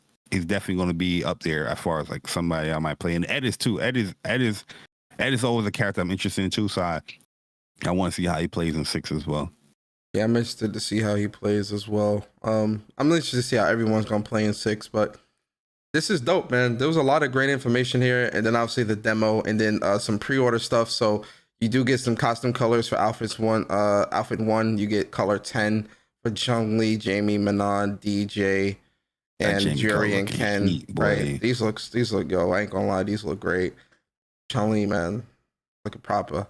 Chun-Li always get the best colors and costumes, bro. All of them look good, to be honest. Yeah, they all look good. Manon that red on Manon looks great too. Yeah, that look fire. Yo, and Wolf, shout out to Wolfgang Mishima in the chat. Yo, I agree with you with the whole Shin Akuma vibes, got the whole gray on him now. Yep. And then PlayStation Store exclusives, you get the titles. So you get Luke, Kimberly. I didn't even see it. Okay. You get Luke, Kimberly, and Guile, and then you get Cammy, Jury, and Zangief stickers as well, man. This is dope. Oh, that look That heat. Kimberly, that look Kimberly, heat, that Kimberly yo. look fire right there, boy. That Kimberly look fire, PlayStation man. needs to. What PlayStation need to capitalize on? You know the banners on your profile pic. Yeah, They need to yo, start put like this on selling there. those, Yeah, or yeah. incorporating them in like pre-orders. 'Cause Yeah, this will that'd look be like dope. a fire ass banner Yo, on your profile, facts. bro. Yo, facts. Or having like these little avatars, these little avatar Yeah, things, bro. man. That would have been great, man. This jewelry one look fire, and the cami one too. Even the that look heat, bro. Yo, it does, man. Yo, big shout out to Street Fighter, man. All in all, Bari, what would you give this Street Fighter show? Obviously, Street Fighter 6 comes out June 2nd, 2023. Bari, what score are you giving this showcase? Personally, I give it an 8 out of 10 because I going into the showcase, I knew what they was going to be showing. Yeah, You know what I mean? yeah, I knew yeah. there was going to be showcase, especially like a day like this 420 having someone like Wheezy. They wasn't going to be showing no matches and whatnot because the people that's coming in are most likely the casual people coming in, and they really want to sell the game when it comes to, okay, you're getting beat up in rank, you're getting beat up online, but we have so much more stuff here for you to play. And the fact that the explanation, the outline of all the stuff that he can do with the casual modes and the super extreme modes and, you know, arcade and all that stuff, I think they did a great job explaining all that stuff.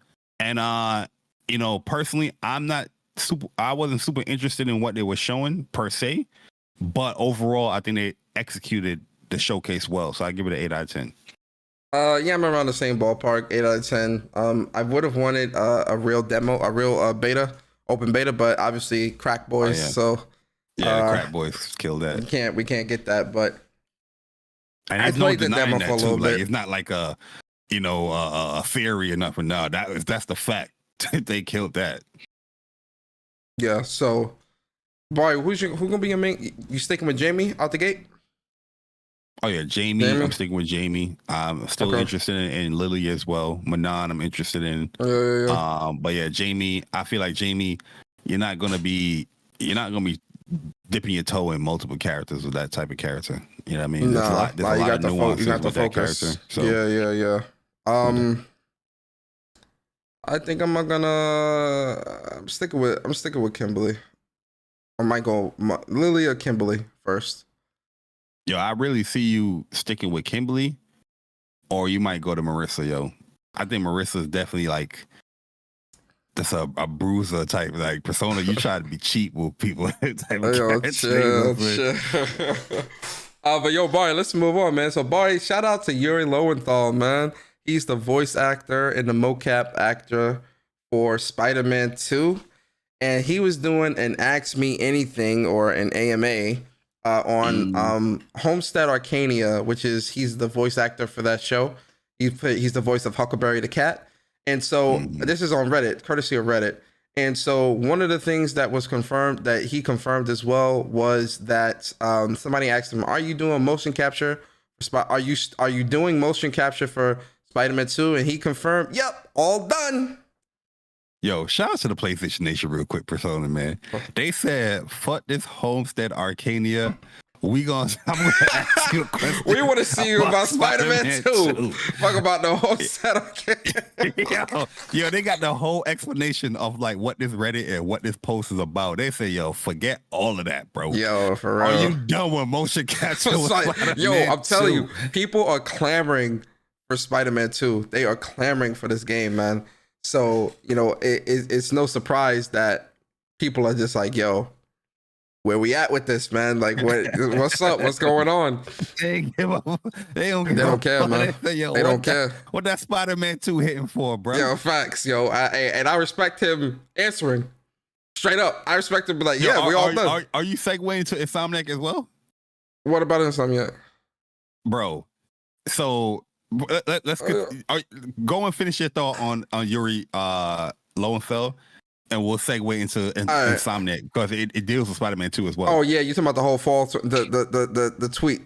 Yeah, because okay, it's the same thing applies. They was tweeting about something differently. They was like, yo, fuck that. Yeah. Oh yeah. Yo, I don't think Spider-Man hit. And they said, nah, fall 2023. Fall 2023. Yeah, yo. So big shout out to Yuri, man. You know, definitely appreciate him answering, but there's no surprise because Insomniac confirmed as well motion cap is done, guys. Like, this game is definitely coming out 2023, fall 2023. Like, Insomniac has to keep reminding people. But this also plays back into a showcase. We need that showcase, straight up, right? But talk about it, Bari, with Insomniac. Oh no! So Insomniac was tweeting about certain things. So they were talking about how in the Game Awards, or was it? They'll say, "Oh, we're very pleased to announce the music from Marvel Spider-Man franchise will be at the Game Awards 10-year concert Hollywood Bowl this year. Grab your tickets." And people was just like, "Spider-Man 2, when is it?"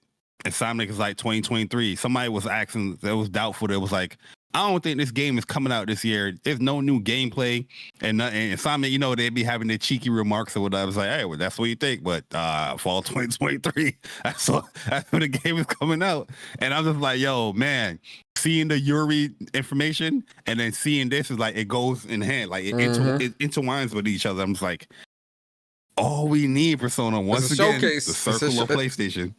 We need a showcase. Showcase. Yep. We need a showcase, guys. I need a showcase. We need a showcase. But all right, man, let's move on, man. Shout out to Yuri and Lorenthal, like we said, man. Definitely want to get him on the show and talk to him. Yo, facts. Absolutely. Bari, real quick, man. So Final Fantasy 16, they confirmed that they are going to be having a pre-launch show on June 11th, 2023. Save the date. It will be live streamed. I'm sure me and Bari will definitely be live reacting to that. And it's going to be more details. So what do you think we're going to get here, Bari? Do you think, well, you know what? Let me ask you this question. Do you think we'll have the demo before this date or on this date? I think we'll have the demo like during this week or this date. Let me see when this date falls in under. It's a Friday. It's a Friday. It's a Friday? Oh, yeah. Oh, yeah. Doctor. Oh, and you know what? No. Actually, no, I'm lying. It's a Sunday. The same day. It's the same day as the Xbox showcase too. It's gonna if this is a Sunday, it might be like the 9th or the 8th or something like that. The so that Friday, we get it. Yeah. Oh, that Thursday. But I kind of want them to give that shit to us June 1st, bro. Stop playing. Give that shit to us June 1st. Yeah, like I feel like not June 1st, not June 1st. Like a week after Street Fighter, give me that demo. You know what I mean? But I feel like this is where we're going to get that final trailer with this pre-launch celebration. You know what I mean? They might be having some news that you might not want to see as well. Like what? You know what I mean? Because Square is trying to push this game. They're going to try to push this game to a lot of people, and there's certain things and that they're going to want to show just to garner that interest, just like the state of play that, people thought that was spoilers. You're going to experience that here at that celebration stream too. Oh, but, I definitely going to have a spoiler. Wait, yeah. You already know. Yeah, I can't wait. I'm going to definitely be watching this and checking it out or whatever. I'm hoping we get the demo earlier than that, but even if we get it on June 11th, that's fine, because between Street Fighter 6, Diablo 4, and everything else, it's so much. Also having another event in it's a European event though in the UK where they invited out like content creators. They're shipping them out to play the game, like a demo of the game. So that might be the demo that we're going to be playing. After the content creators buzz it up and talk about it and all that stuff. Yep. That's a good point. And then another bit of news real quick, Bari, man. Diablo 4 has officially gone gold, man. We good to go. It's locked in. Mm-hmm. It locked in, man. Diablo 4 has gone gold.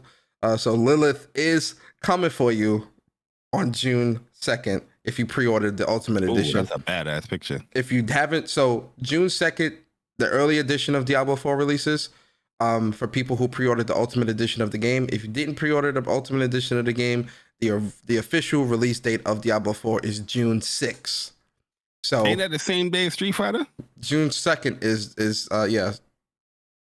June 2nd is Street Fighter 6, yeah. Oh, Street Fighter is June 2nd? Mm-hmm. Yo. So Diablo and Street Fighter released on the same day. Only if you get the early edition of the game, though. Wow. Yeah. Yeah. Yo. Big games, man. And also, they confirmed that they are going to be doing a server slam where they're going to be doing one last open beta, and it's called Server Slam. It's going to be May 12th through the 14th. You'll only be able to go up to level 20, and your progress doesn't carry over. So you'll actually be starting from the beginning here, and you can level up to level 20, but your progress won't carry over to the full game. In my opinion, this is your previous beta. Progress is gone. Yeah. That's what I said. Yeah, that's what I said. I don't know why they would not make this the time where the progress carries over. That's a huge L for the Diablo devs for Blizzard. Why would you not do that? They want you to be in there for a long time. So the max level is like 75 or something like that, and you can limit it like, you can only go to level 15 or level 20. You can only do the first couple of story missions. There's still a lot of story, even with the story that we played in the betas that we played. That's not even scratching the surface with the story. There's still so much story after that. So I just feel like they should have made it to where this final beta test, your progress carries over. Oh, I agree 100%. That's why I'm skipping the slam. I got invited I'm not to playing. I'm not playing it. I'm not. I'm good. I can't do that. If I have to do the story for a third time, I want it to be the time that it's going to stay, and I don't have to redo it again. No. Diablo got some. They got some balls in them too, man. They got that server slam during the day of Tears of the Kingdom releasing, and a game coming out right with Street Fighter. I mean, I think this game. But real talk though, Diablo 4. This is a huge game, bro. Like this is up there with a Zelda, with a Street Fighter, something. Like I would even put Diablo past Street Fighter. Like Street Fighter would be the underdog. Street Fighter would be the underdog in that conversation. You get what I'm saying? 100%. So Diablo 4 is definitely going to be the big kid on the block. Funny thing is, I'm not going to be able to play this until July. Street Fighter 6, Final Fantasy 16. Real talk. I'm not touching Diablo till July, man. Respectfully, man. I got to train. You feel me? But shout out to Diablo, man. Congrats on going gold, man. The game is a day one. Can't wait to play it. Speaking of other games, man, Bari, man. That's a dope picture too, Diablo. So it was. Bari, Star Wars Jedi Survivor is. Listen to me carefully, Bari. 147 gigs on the PS5, not 4, because this is not a cross-gen title. This is a next-gen only title. On a PS5, this shit is 147 gigs. Here's my question: is this bad optimization because they're not using Kraken, or is the game just really that big? Or is there really just that much going on in this game? For you, what do you think it is? I don't think they're using any type of compression in this game. I just think this game is going to be much, much bigger. I hear it's like about 8 planets that you're going to be traversing through and all that. The game itself does look super, super good. It's a much bigger game than Fallen Order, and Fallen Order was a pretty big game. But what's shocking is that this might be like music, it might be like sound, why the game is so big and all that. Because now the worlds as well, because the worlds are much, much bigger as well. Like semi-open worlds we're talking about here with a lot of exploration. Yeah, I know that, but I'm saying like this game ain't bigger than no Horizon Forbidden West, right? I think this is probably like a lot of the music files that's probably like not being compressed or whatnot. That's just huge. It's Disney, it's Star Wars. They want to make that stuff being sound. Music, sound. Yo, sound could be. That's a huge thing when it comes to like gigabyte files and all that stuff. Trust me, it could be. But at the end of the day, they ain't using no Kraken here. Hopefully, they have some PS5 features being used, like the SSD and all that stuff. Hopefully, but we'll see. Sheesh. I hope y'all got external hard drives because this is definitely a big game here, man. Yeah, low key. I'm most likely gonna delete Call of Duty. I mean, I got mad memory left over, but I don't like to get like a certain limit. Yeah. I like some headway with it, but man, that's a big game. Hey, that's a lot. I mean, I can't wait for it. The preload is gonna happen next week, but Jesus, man, 147 gigs. Oh, Darzone say you got a 4 terabyte. You Gucci then. I wanna get a 4 terabyte. I want to get one. Right. But all right, man. Moving on, man, to the next Like I bit. said, Respawn is known to not compress data. So Yeah. Well, there how we big? have it. How long? Can you look at real quick how big the first game was? Or no? Or the PS5 version at least. I want to assume like 90 gigs. I want to assume that.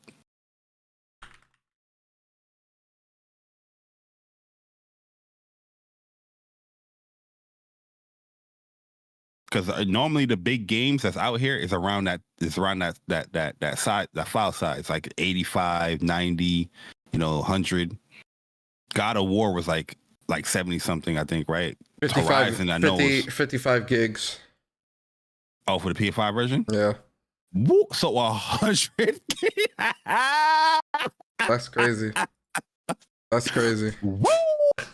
That's crazy. Wow. It's 100 gigs more. That's how you know there's a lot going on, man. There's a lot going on in this joint right here. Real talk. That's the Lil Wayne gift. Hey yo. Yo, somebody definitely gonna clip that and use that as a GIF. I'm telling you. Somebody gonna clip I think it preloads the 24th or the 26th. 25th. We're gonna see. Oh, 25th? Okay.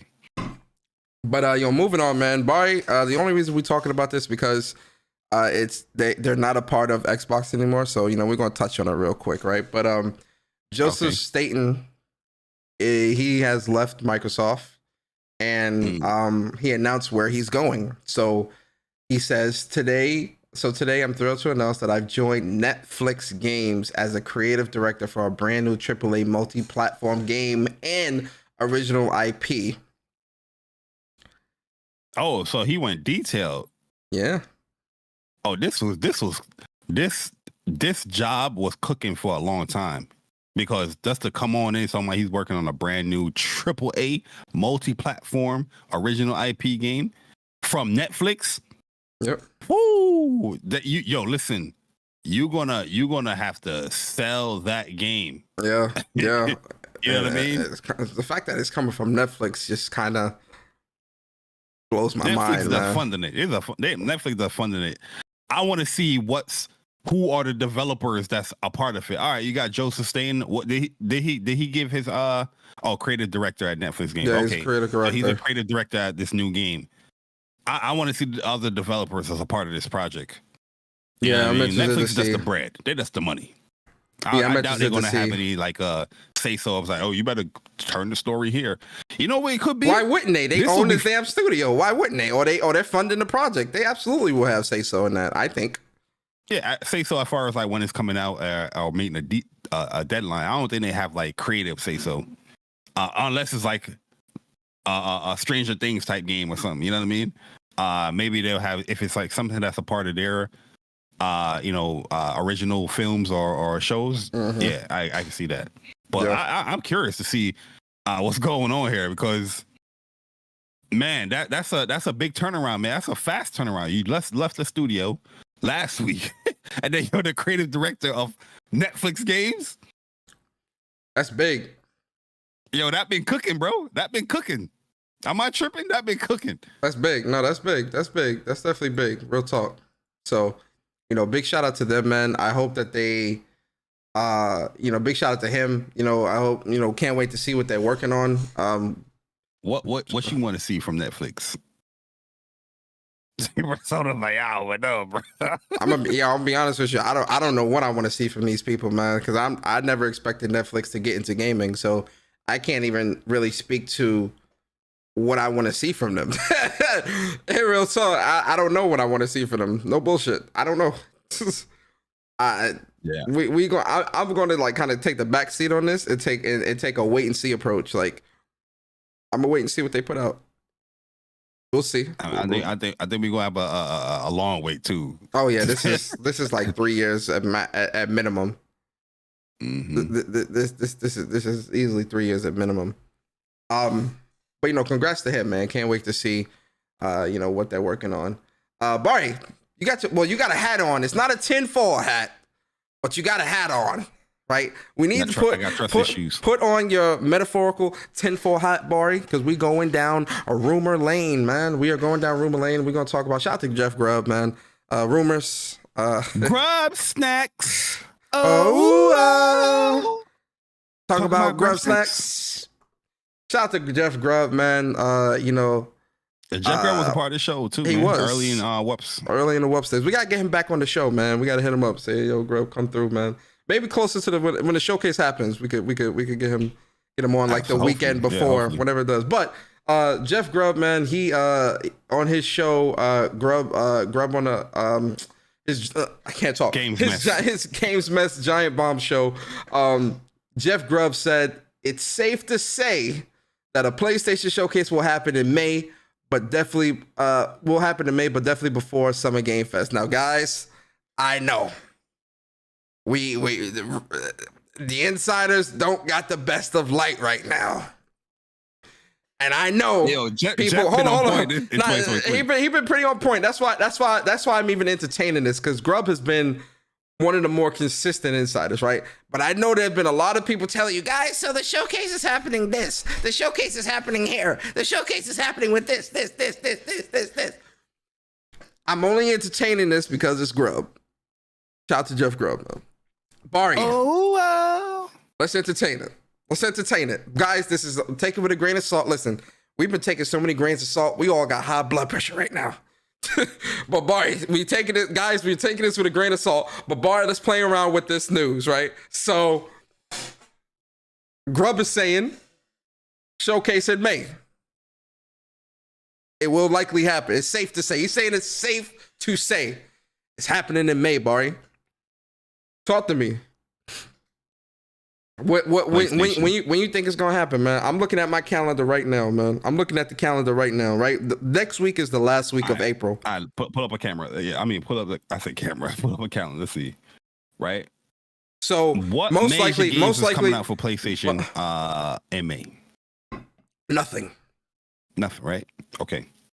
So I feel, because normally a show PlayStation dropping on a Thursday or something, right? Maybe the 18th, the 25th, if this was to happen, that would be a perfect balance. Because, 2 weeks later or 3 weeks later, you're going to have Summer Games Fest on the 8th or the 9th or one of them days, right? PlayStation, what worries me is that PlayStation is giving no indication of a show, but it's been such a long time that they had like a proper showcase that I feel like it's gonna be happening. So I'm with the insiders. I'm with them, but I also want the show. And it would most likely be on a Thursday too, like a Thursday evening. Yeah, on a Thursday. That's why I said like the 18th or the 25th. So in May, the Thursdays are the 4th, the 11th, the 18th, and the 25th. Or 5 weeks. Or stick with me, Bari. June 1st is on a Thursday. Oh, right. So like that week before. That makes sense. Because Summer Game Fest is the 8th, which is that following Thursday. The next Thursday. Okay. I could see PlayStation doing it on June 1st. That's a day before Street Fighter, so they could big up Street Fighter real quick. Get a quick little sizzle reel. Trailer for like one of the DLC characters. New DLC. Are we on the same page? A new DLC character for Street Fighter and all that. Hype that up. That's coming out tomorrow. Coming out that next day, that Friday. And then show everything else. Spider-Man and whatever else, Stellar Blade and everything else they got under the hood. I want it to be May. Fuck you. Like, I'm gonna be honest with you. Yeah. I want it to be May. 18th, like, I can see the 25th. Just being a little closer to June. I can see it the week after. I can see it the week after. It won't be now. This is petty PlayStation. If PlayStation was being petty, I could see them doing a showcase the day before Zelda, but I don't think they would do that because it's gonna. Nah, they ain't gonna do that. Because one, let Zelda have its time, but two, you don't want to get overshadowed. Like, you want that to kind of stick in people's brains. So give Zelda its week. They'll probably do it the week after. Yeah, the week. Yeah. The 18th. I can see the 18th. When would they announce it though? Shit, right after Star Wars, man. You know what PlayStation be, man. Nowadays they keep everything so close to their chest. They can announce something the week off. You know what I mean? And millions of people still tuning in. But what I want to ask you is, I think you already alluded to this as far as what you expect. How long is this showcase going to be if it's real? If it's real. I'm going to be honest, anything less than an hour and a half is unacceptable. Yo, that's what I was about to say. Like, this show, bare minimum, should be an hour and a half. Real talk. Because I want to hear from first party studios. I want to hear from the studios that you are acquiring what you are doing. I want to see it.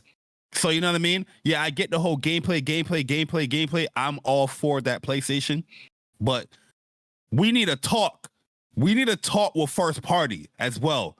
You know, upcoming projects, real close, the vibes, what's going on. We haven't heard anything from first party as well. So I expect a little sit down, a little talk or explanation when it comes to your games after showing it from first party. So yeah, hour and a half minimum. Herman Hulse, you my guy. I like Herman Hulse. Jim Ryan. I like Jim Ryan. We need that. We want that. We got to have that. Please. Hopefully Jeff Grubb is right, because I think May is a smart time. Yeah, I think May is a great time as well, because there's a lot of big heavy hitters coming out in June. You don't want to drown that out. And I don't think PlayStation would want to drown out June with the showcase and Final Fantasy 16. I think they would want to give Final Fantasy 16 its time, give, Street Fighter 6 its time. Even though the games they show wouldn't necessarily be coming out in June, that news would drown out any other hype that's going into Final Fantasy 16.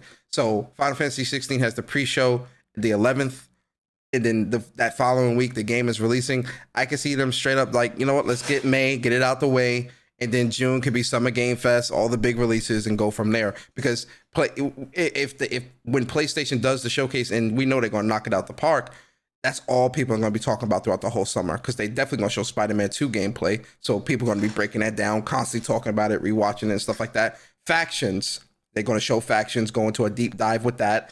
That's going to be talked about all summer into the holiday time. May, I think, is optimal. They can use it to prop up a lot of the like, especially Street Fighter. Street Fighter is going to be a big game. It's not a PlayStation game, but with Evo coming up, you can have, cross promotion with that as well. Like, so you want to get that geared up. You want to televise, because Capcom announcing that Capcom Cup and all this stuff, is going to be 2 million, but you want PlayStation themselves to announce that as well, because you're going to be sponsoring and promoting all this stuff as well. So I guess May is just a perfect optimal perfect month, man, because gaming wise from you, hopefully FireWalk, most likely FireWalk will probably come out in May. You know what I mean? There's so much promotion that you can do, man. You know what I mean? Especially everybody's just like playing whatever games or whatnot. Man, I just hope it's true, man. I hope it's true. And I want first party to show up, big time there. You know what I mean? So we'll see, man. Herman Hulse, Jim, PlayStation. Yeah. Come on, man. Get it done. Get it done. Get it done. Shout out to Jeff Grubb, though, man. In the background, say, we got you. We got you. Just wait. We got you. Just wait. Metal Gear Solid remake. I hope that's true, man. Legit, if you want to see tears come out my eyes, man, you're gonna see that at Rebirth, Final Fantasy VII Rebirth. But Metal Gear, I'll definitely tear up for that. I love that franchise, so I will hope that is true. Yo, big shout out to Josh Shrank, man. Appreciate you for the $2 Canadian. He says Persona with the championship belt on Crossfire. Shout out to you, Josh. And then shout out to Viper Reef. Nah, they talking about just the debates. But shout out to Viper Reefs, man. Appreciate you for the super chat. He says, I've always wanted a character with M. Bison's Psycho Crusher and Sagat's Tiger Uppercut. Might want to throw in Honda's 100 hand slap as well. That sound like a broken character. You gonna get some of that. I don't know about the Psycho Crusher. Maybe they might have the old school moves in there. Or they probably will. I can see them adding Bison. I can see them adding Bison in season 2. Street Fighter will probably be like, yo, you want Bison Psycho Crusher? $299. Absolutely. I see them doing some shit like that. You think people are not gonna buy that? Absolutely. Just to put in their avatar? Absolutely. But yeah, guys, yo, listen, that's the news. That's the news, guys. Pretty great news this week. Pretty interesting news this week. But Bari, we are now in the discussion portion of the show, and this is a pretty different topic, Bari. Next. So I have to get that. I'm interested to see, like, all right, so Bari, this is the question. This is the scenario, right? If you were a game developer and you had the ability to work at any studios you wanted, what would be your top 3 picks? And also, what 3 studios would you not want to work at? Oh, before you get into that, we got to give them the gold trophies, guys. Bruh.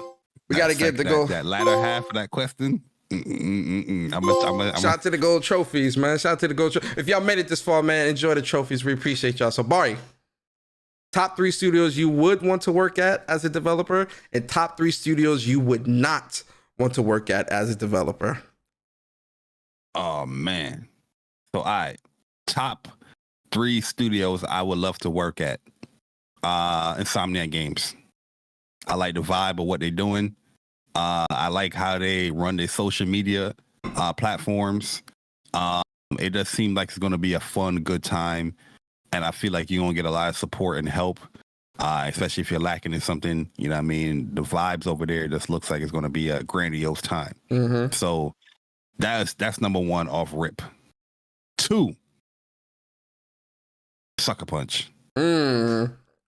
Sucker Punch will be number 2.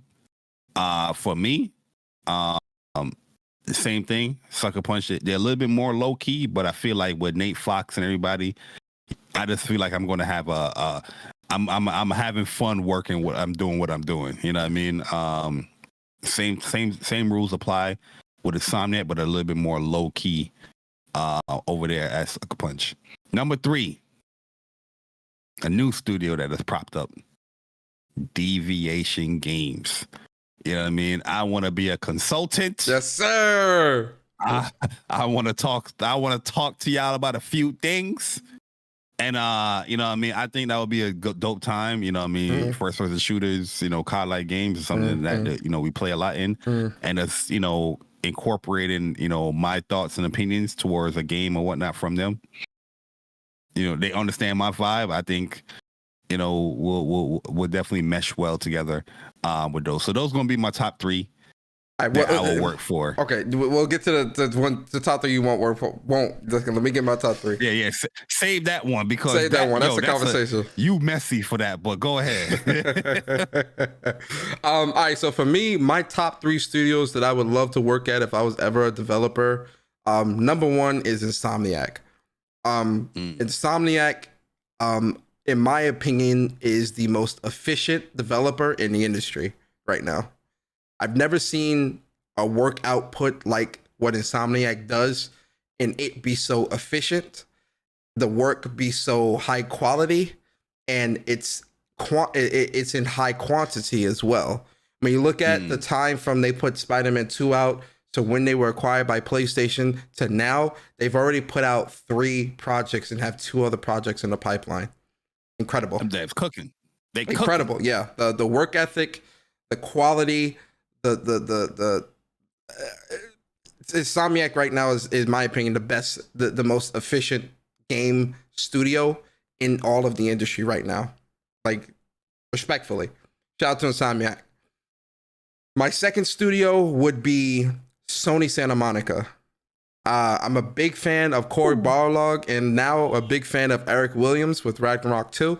And watching Raising Kratos documentary, seeing their process, seeing how the team came together and built God of War 2018, seeing the enjoyment and everything they shared, and just all of it was just very incredible. And I've actually met Cory Barlog in person. and he's a really, really cool guy, really easily approachable. And even if you follow him on Twitter, he likes to joke a lot. He's very mellow and chill. And Eric Williams, seeing him in interviews and stuff like that, he seems to really he really cares about the work that he's doing, and he really cares about making something great. So having both of them, and then like the whole Sony Santa Monica team and their passion and whatnot, I would love to be a part of Sony Santa Monica all the way. Third. Yo, Jack got me tripping. Yo, Jack, what up, bro? Third studio that I would love to work for, if I was a developer.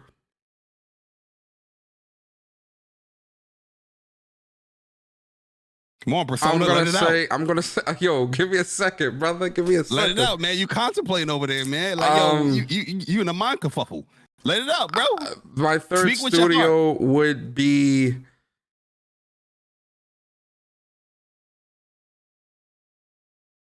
I'm gonna say Naughty Dog.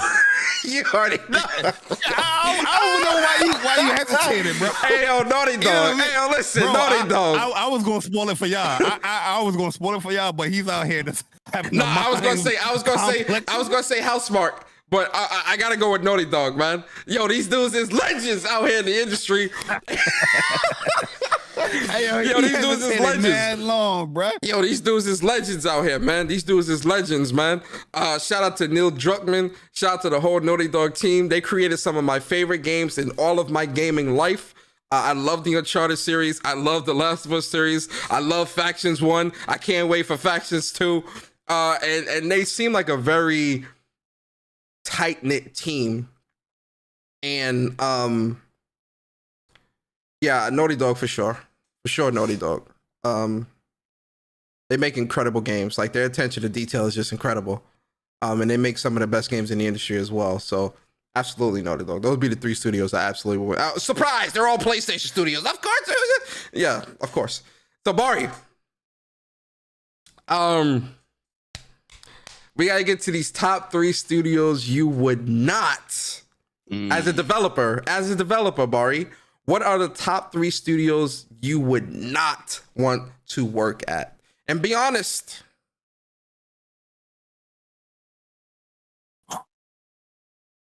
Yo, I don't want to come off as mean, but you know, I mean, we're gonna answer the question. You feel me? I'm gonna keep it. I'm gonna keep it WUPS. All right, so first one is gonna be just under Ubisoft. Respectfully, Ubisoft. Okay. You know what I mean? I'm gonna bow out. Respectfully. I would, when it comes to a PlayStation studio, I wouldn't want to work for Sony San Diego. Oh, you want to be stuck? You want to be stuck making baseball games the rest of your life? You know what I'm saying? Hey, yo, real talk. Hey, yo, real talk. I respect that, yo. Yeah, you know what I mean? Like, so far we've seen them make this one particular game. They have published or they have, you know, co-developed with other, you know, smaller type games or whatnot. But currently, right now, I wouldn't want to work there at San Diego. Okay.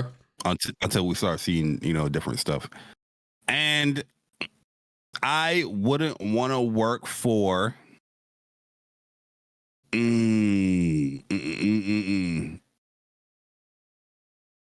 This is tough, man. I wouldn't want to work for. Damn, man. I want to go there, but I can't go there. I ain't gonna do it. You know what I mean?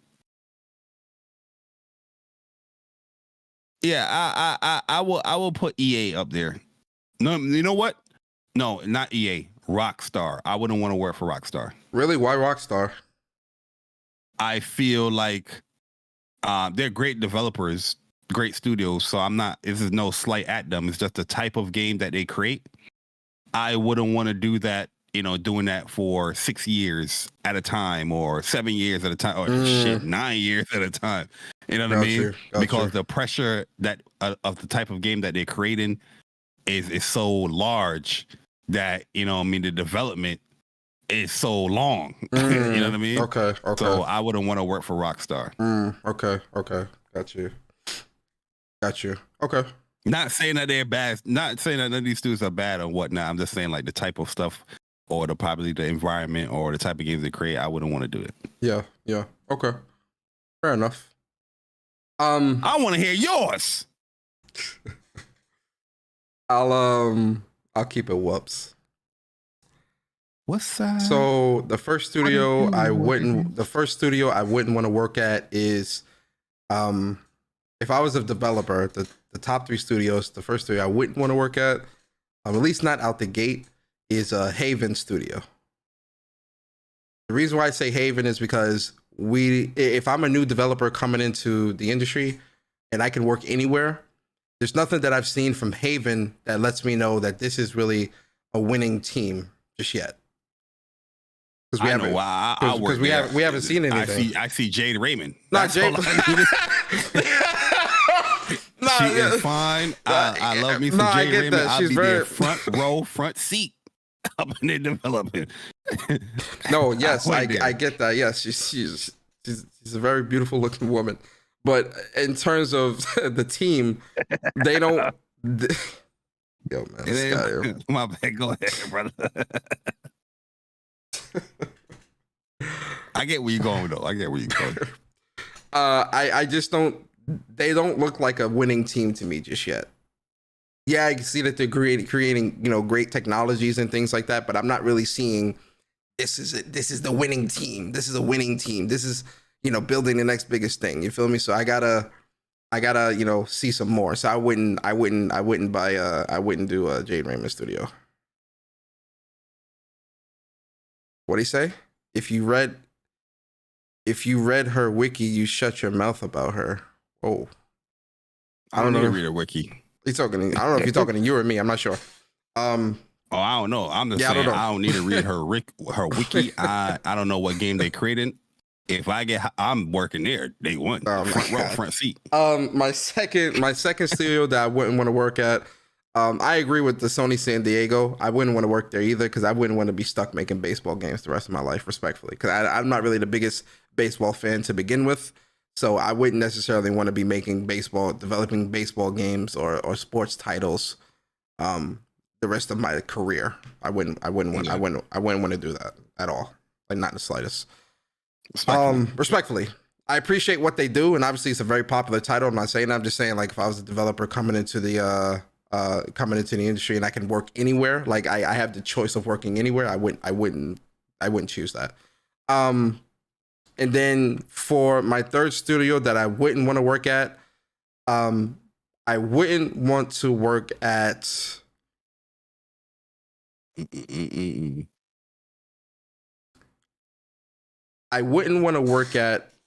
Activision.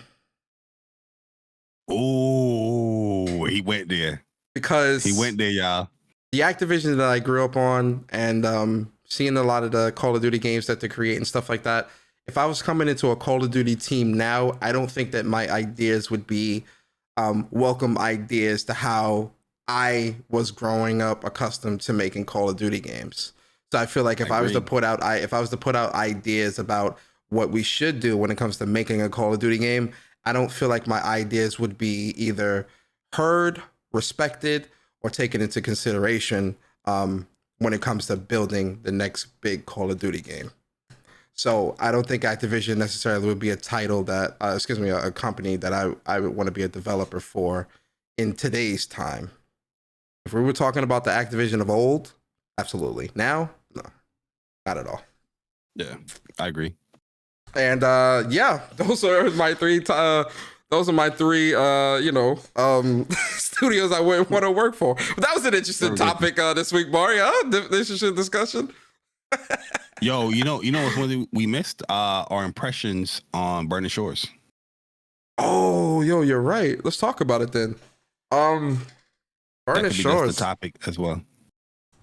Yo, real talk, I gotta be honest too, man. When it comes to like Horizon Forbidden West, like I'm not gonna go into too many spoilery details with the Burning Shores story because Bari, I know you haven't played it yet, and I know there's probably other people in the chat or that are listening to this later that haven't played it yet either. So I won't go into the spoilers of the story itself. But you know, when it comes to Burning Shores, the world, the new enemies, incredible. It's crazy because Guerrilla actually made this game look even better than what it looked before, which is hard to. I can't believe I'm saying that, but it actually looks better, Bari, like in every sense. Even going back to the mainland, it looks much better, much more detailed. The flying, I haven't gotten a water wing yet, so I haven't been able to test the flying into the water, out of the water yet. But everything about the Burning Shores world is very, very beautiful. Being in LA is extremely, extremely beautiful. Some of the new weapon, I got the Spectre weapon last night. Nice. That thing is OP, bro. Yo, that thing is OP as fuck. It's OP, bro. And the materials that you need to make more ammo, it's nothing. You need just metal shards and spark plugs. It shit is, and I got like 1,000 of those things, bro. And like, yo, so it's like really incredible. But the story, just to kind of talk about Seika real quick. Seika and Aloy, they really are like the same person. Like I like how they built a companion for Aloy in terms of someone to go through the story with, where like they mirror each other. And it's funny because where I'm at in the story, Aloy is definitely starting to see a lot of herself in Seika, because Seika is very headstrong. She's very tunnel. She could get tunnel vision. She's very determined. She's very like, oh, we got to do this and do this just like this. She's very goal driven. She's very similar to Aloy in how Aloy was in the first game, because Aloy matured a lot in the second game. In the first game, Seika reminds me of Aloy from Zero Dawn. And I like that dynamic between the two, because Aloy plays the more calm, critical thinker, more, laid back, relaxed one. And Seika takes on that Aloy Zero Dawn role, and it just, the dynamic plays very well. The story itself, I'm liking it so far with this Far Zenith that we're dealing with. And the worlds and the exploration and all that stuff is really dope. The new enemy, the frog, is called the Billy Gut, or whatever he's called. Dope enemy. Very tough because he spawns ads. So like if you're gonna fight him, take them cannons off first where he shoots out to spawn the little stinger ads. Take that shit off first when you're fighting him, or else you're gonna have a very tough time. But I love Burning Shores, man. It's incredible so far. I'm loving it. Yeah, like I haven't started the actual Burning Shores DLC, but with the update, all the new gameplay mechanics and skills, it applies to New Game Plus or whatever your playthrough is. So the gameplay mechanics, I love it. I love the new takedown. I love, they're making using the Sunwing more versatile. So like you can use a rope cast and get on it, which you could do in the regular game, but you can like hop off. You can jump off real quickly. Like you don't have to use a rope cast, land on it, then jump off. You can just use the rope cast and just hop off of it, and go into it. You can go into your shield wing much easier now, so you can shoot shield wing, which is dope. Stealth attacks, they increase that as well, where you get that you can get the increase in damage as you chain stealth kills, which is dope. I like the healing smoke gas, super strong. The smoke is always the healing smoke gas that's so clutch, bro. Fighting certain enemies, very clutch. Yeah, it's strong as hell, man. Because in those difficult battles, or the ones where the enemies are trying to like pretty much New York terms, they're trying to jump you, or they're trying to flank you or whatnot. Yep. The smoke is strong because you don't have to waste like a potion, or you don't have to waste any of your heals. You can drop that smoke, lose them, but you're healing within the smoke. I'm like, oh, this is amazing. You know what I mean? So I'm loving all of the new mechanics. I've been showcasing some of that stuff as far as like new gameplay stuff, but I can't wait to start that with Burning Shores and implement all the stuff that I do here in the regular game. Because I know even the water wing and all that stuff is going to be more versatile and all that. So Yeah, man, I love what Gorilla been doing. I think they're doing a great job here, and I'm super excited. I see all the pictures and all the stuff that people be posting. Everybody Yo, the spoiling the world, goddamn so game. beautiful, What bro. is up with what is up with non-PlayStation gamers loving to spoil PlayStation games? Like, it's the most ridiculous thing in the world. I think it's jealousy. I don't really see the PlayStation Nation or people I even interact with doing stuff like that. There are people that claiming that they hate toxicity and with fanboys and all that stuff, but they are following and supporting people that are just outright spoiling, PlayStation games because for whatever reasons. You know what I mean? And I saw the whole spoiler when it came to Aloy kissing Seika and all that stuff. I hear it was like an optional thing. I personally don't have an issue with none of that stuff because from Zero Dawn, Forbidden West, I always had that inkling that she could be that way when it comes to her sexuality. But if it's a choice, it doesn't matter. I think that's a smart decision. I think that's dope. You know what I mean? If you want her to go that way, you want her to kiss her, you can do that. If you don't want to do it, just keep it pushing. You know what I mean? I think that's a smart way. You know what I mean? At the end of the day, stuff like that, I don't really care for too much. But as long as the game is good, as long as the story is engaging, the gameplay sound is good, the sound, the music, all that stuff is good. That's what I'm really mostly caring about. But with that being said, though, I'm all for everybody being included within these games.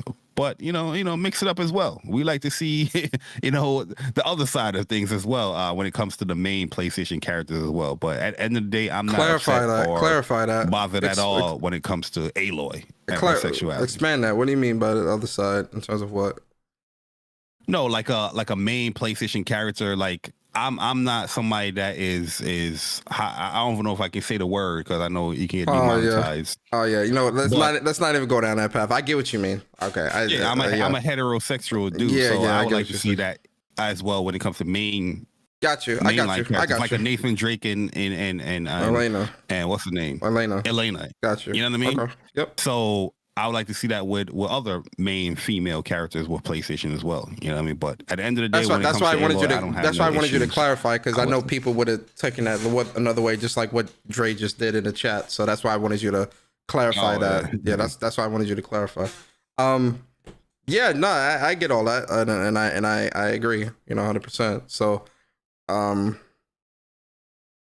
think it's weird. I think it's weird that people are, and this happens a lot with PlayStation games, where you have people who hate PlayStation or claim to not like their games go out their way to spoil the game for other people who can't wait. Yeah, man, it's weird, man. Yes, it's very weird that people do that. And that's why like I got my notifications set to only show me people that I follow and all that. I got my shit set up a specific way just so that none of that stuff is coming through for me because I'll be damned, man. Spider-Man 2 is going to be the same thing. I'm sure Final Fantasy 16, my God. Final Fantasy 16, I might have to stay off Twitter for that week because I know there's going to be people going out their way mad that Final Fantasy 16 is exclusive to PlayStation. And, people are going to get early copies and stream it. And people are going to spoil it and be like, oh, well, Joshua's this or Clive is this or whatever. They're gonna spoil that because the game already gold. Yep, you know what I mean? They're gonna spoil that a couple of weeks now or like a month now. Yeah, so Final Fantasy 16, Spider-Man 2, be ready, man. Keep your head on the swivel because people definitely gonna be trying to spoil these games for you, man. And I'm telling you now, man. Anybody spoiling that stuff, you getting blocked. And I'm already gonna have my shit set up a specific way, but I don't play that shit. But man, weird, man. Like, yo, I this whole week I see a lot of people talking about let people have their fun, let people enjoy their games that they like. But it seems like a specific, people outside of the PlayStation community, I would say, they're just outright just spoiling games. You know what I mean? Like they're not even playing the game, just posting up spoilers and all that stuff. Like, let people enjoy their stuff, man. Yeah, you know what I mean? I agree 100%, man. You talking to the choir with all this shit. It's it needs to change, man. It's disgusting. I'm careful when it comes around spoilers. You know what I mean? Like I'm very strategic when I talk about certain things, the story in games, because I understand like some people don't want to get that stuff spoiled or ruined. But like some people like like I said, once again, outside the PlayStation community, they just don't give a damn. They just like, yo, oh, you like these PlayStation games? You like Horizon? Oh, I'm gonna spoil the game for you. Like, come on, man. And then they have the audacity to talk about we're toxic and we're the ones that's moving funny. Like, yo, you supporting people.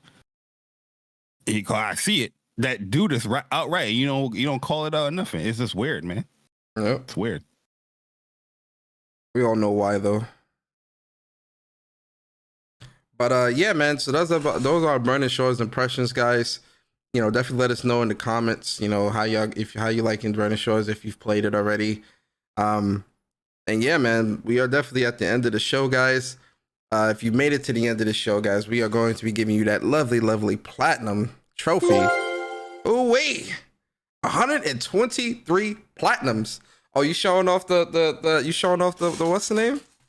You showing it off? Hold up, man. Hold up, man. Hold up. What's going on? What's that? Is that the Pixel Remaster Anniversary Collector's Edition? Is that what that is? You feel me? Uh-oh. Fire. I thought it showed some love. Shout out to the Pixel Remaster. Shout out to Final Fantasy. Shout out to Final Fantasy. But yo, we are at the end of the show, guys, man. We definitely appreciate all of you rocking out with us and chopping it up with us today, man, and starting your Saturday mornings off right with the WUPS boys. Bari, give the people your outro. Let the people know where they can find you. What content do you have coming to your channel? Talk to the people, man. Yeah, once again, guys, we appreciate everybody coming through, supporting What's Up PlayStation podcast. Hopefully you guys enjoyed the show. If you did, hit the like button, please. Share the stream out, share the stuff out. And if you're new, don't be shy, man. Give us your feedback, give us your thoughts on what we spoke about in the comment section and whatnot. Big shout out to my man Viper as well, doing the timestamps for us. We appreciate all the hard work they do with that. But yeah, man, when it comes to content, I definitely want to have some few videos up that showcases some combat scenarios.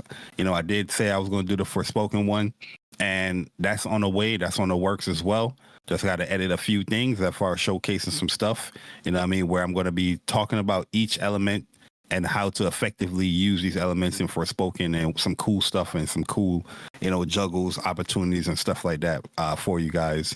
I also have my Resident Evil, like tips and trick stuff just to make your runs or your gameplays that's a little bit faster for those S+ or S or whatever you're trying to go for, in hardcore or professional. And Horizon Forbidden West, Burning Shores. I'm definitely gonna be playing that tonight. Most likely probably after, Persona and TZ Grudge match. But yeah, I can't wait to start that. So I give my impressions on that. Probably showcase some of the new stuff with that as well. But yeah, man, I'm gonna have a We Gonna Talk coming very, very soon. We're gonna talk about some interesting topics. You know what I mean? That's gonna be a funny one. And yeah, that's pretty much it, man. Like I said, thank you guys for supporting What's Up PlayStation podcast. Thank you everybody for voting as well. Leaving your feedback when it comes to, the Spotify, iTunes, and having a podcast on that as well. Yep. If you do want to further support What's Up PlayStation podcast, you can also join the channel, by hitting the join button. Or, going to the wupsmerch.com, buying some merch, get a nice little tee, get a nice little sticker or whatnot when it comes to the WUPS merch. And looking forward to, future stuff when it comes to What's Up PlayStation podcast, man.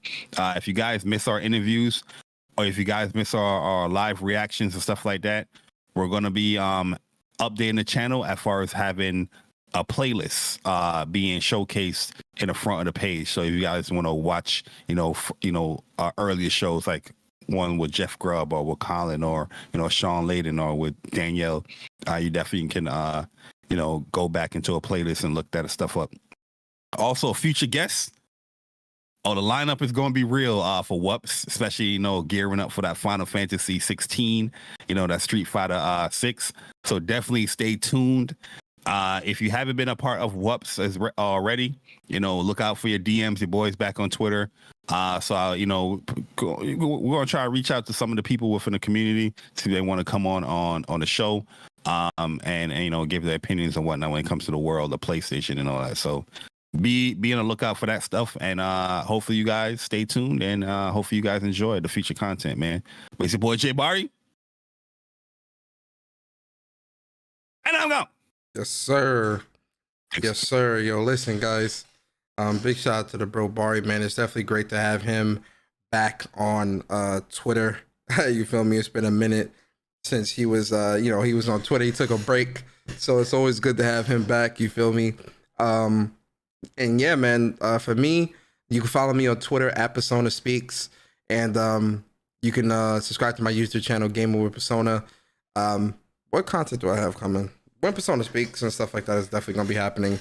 I might do a reaction to Immortals of Avium as well. Watch some of that gameplay. I forgot to put it in the news as well, so we'll definitely do a live reaction to that. And then yeah, that's pretty much it for me, man. I definitely want to say thank you to everybody that came through today to rock out with me and Bari. If you enjoyed the show and you're new here, we hope we see you again. Shout out to the WUPS Nation members.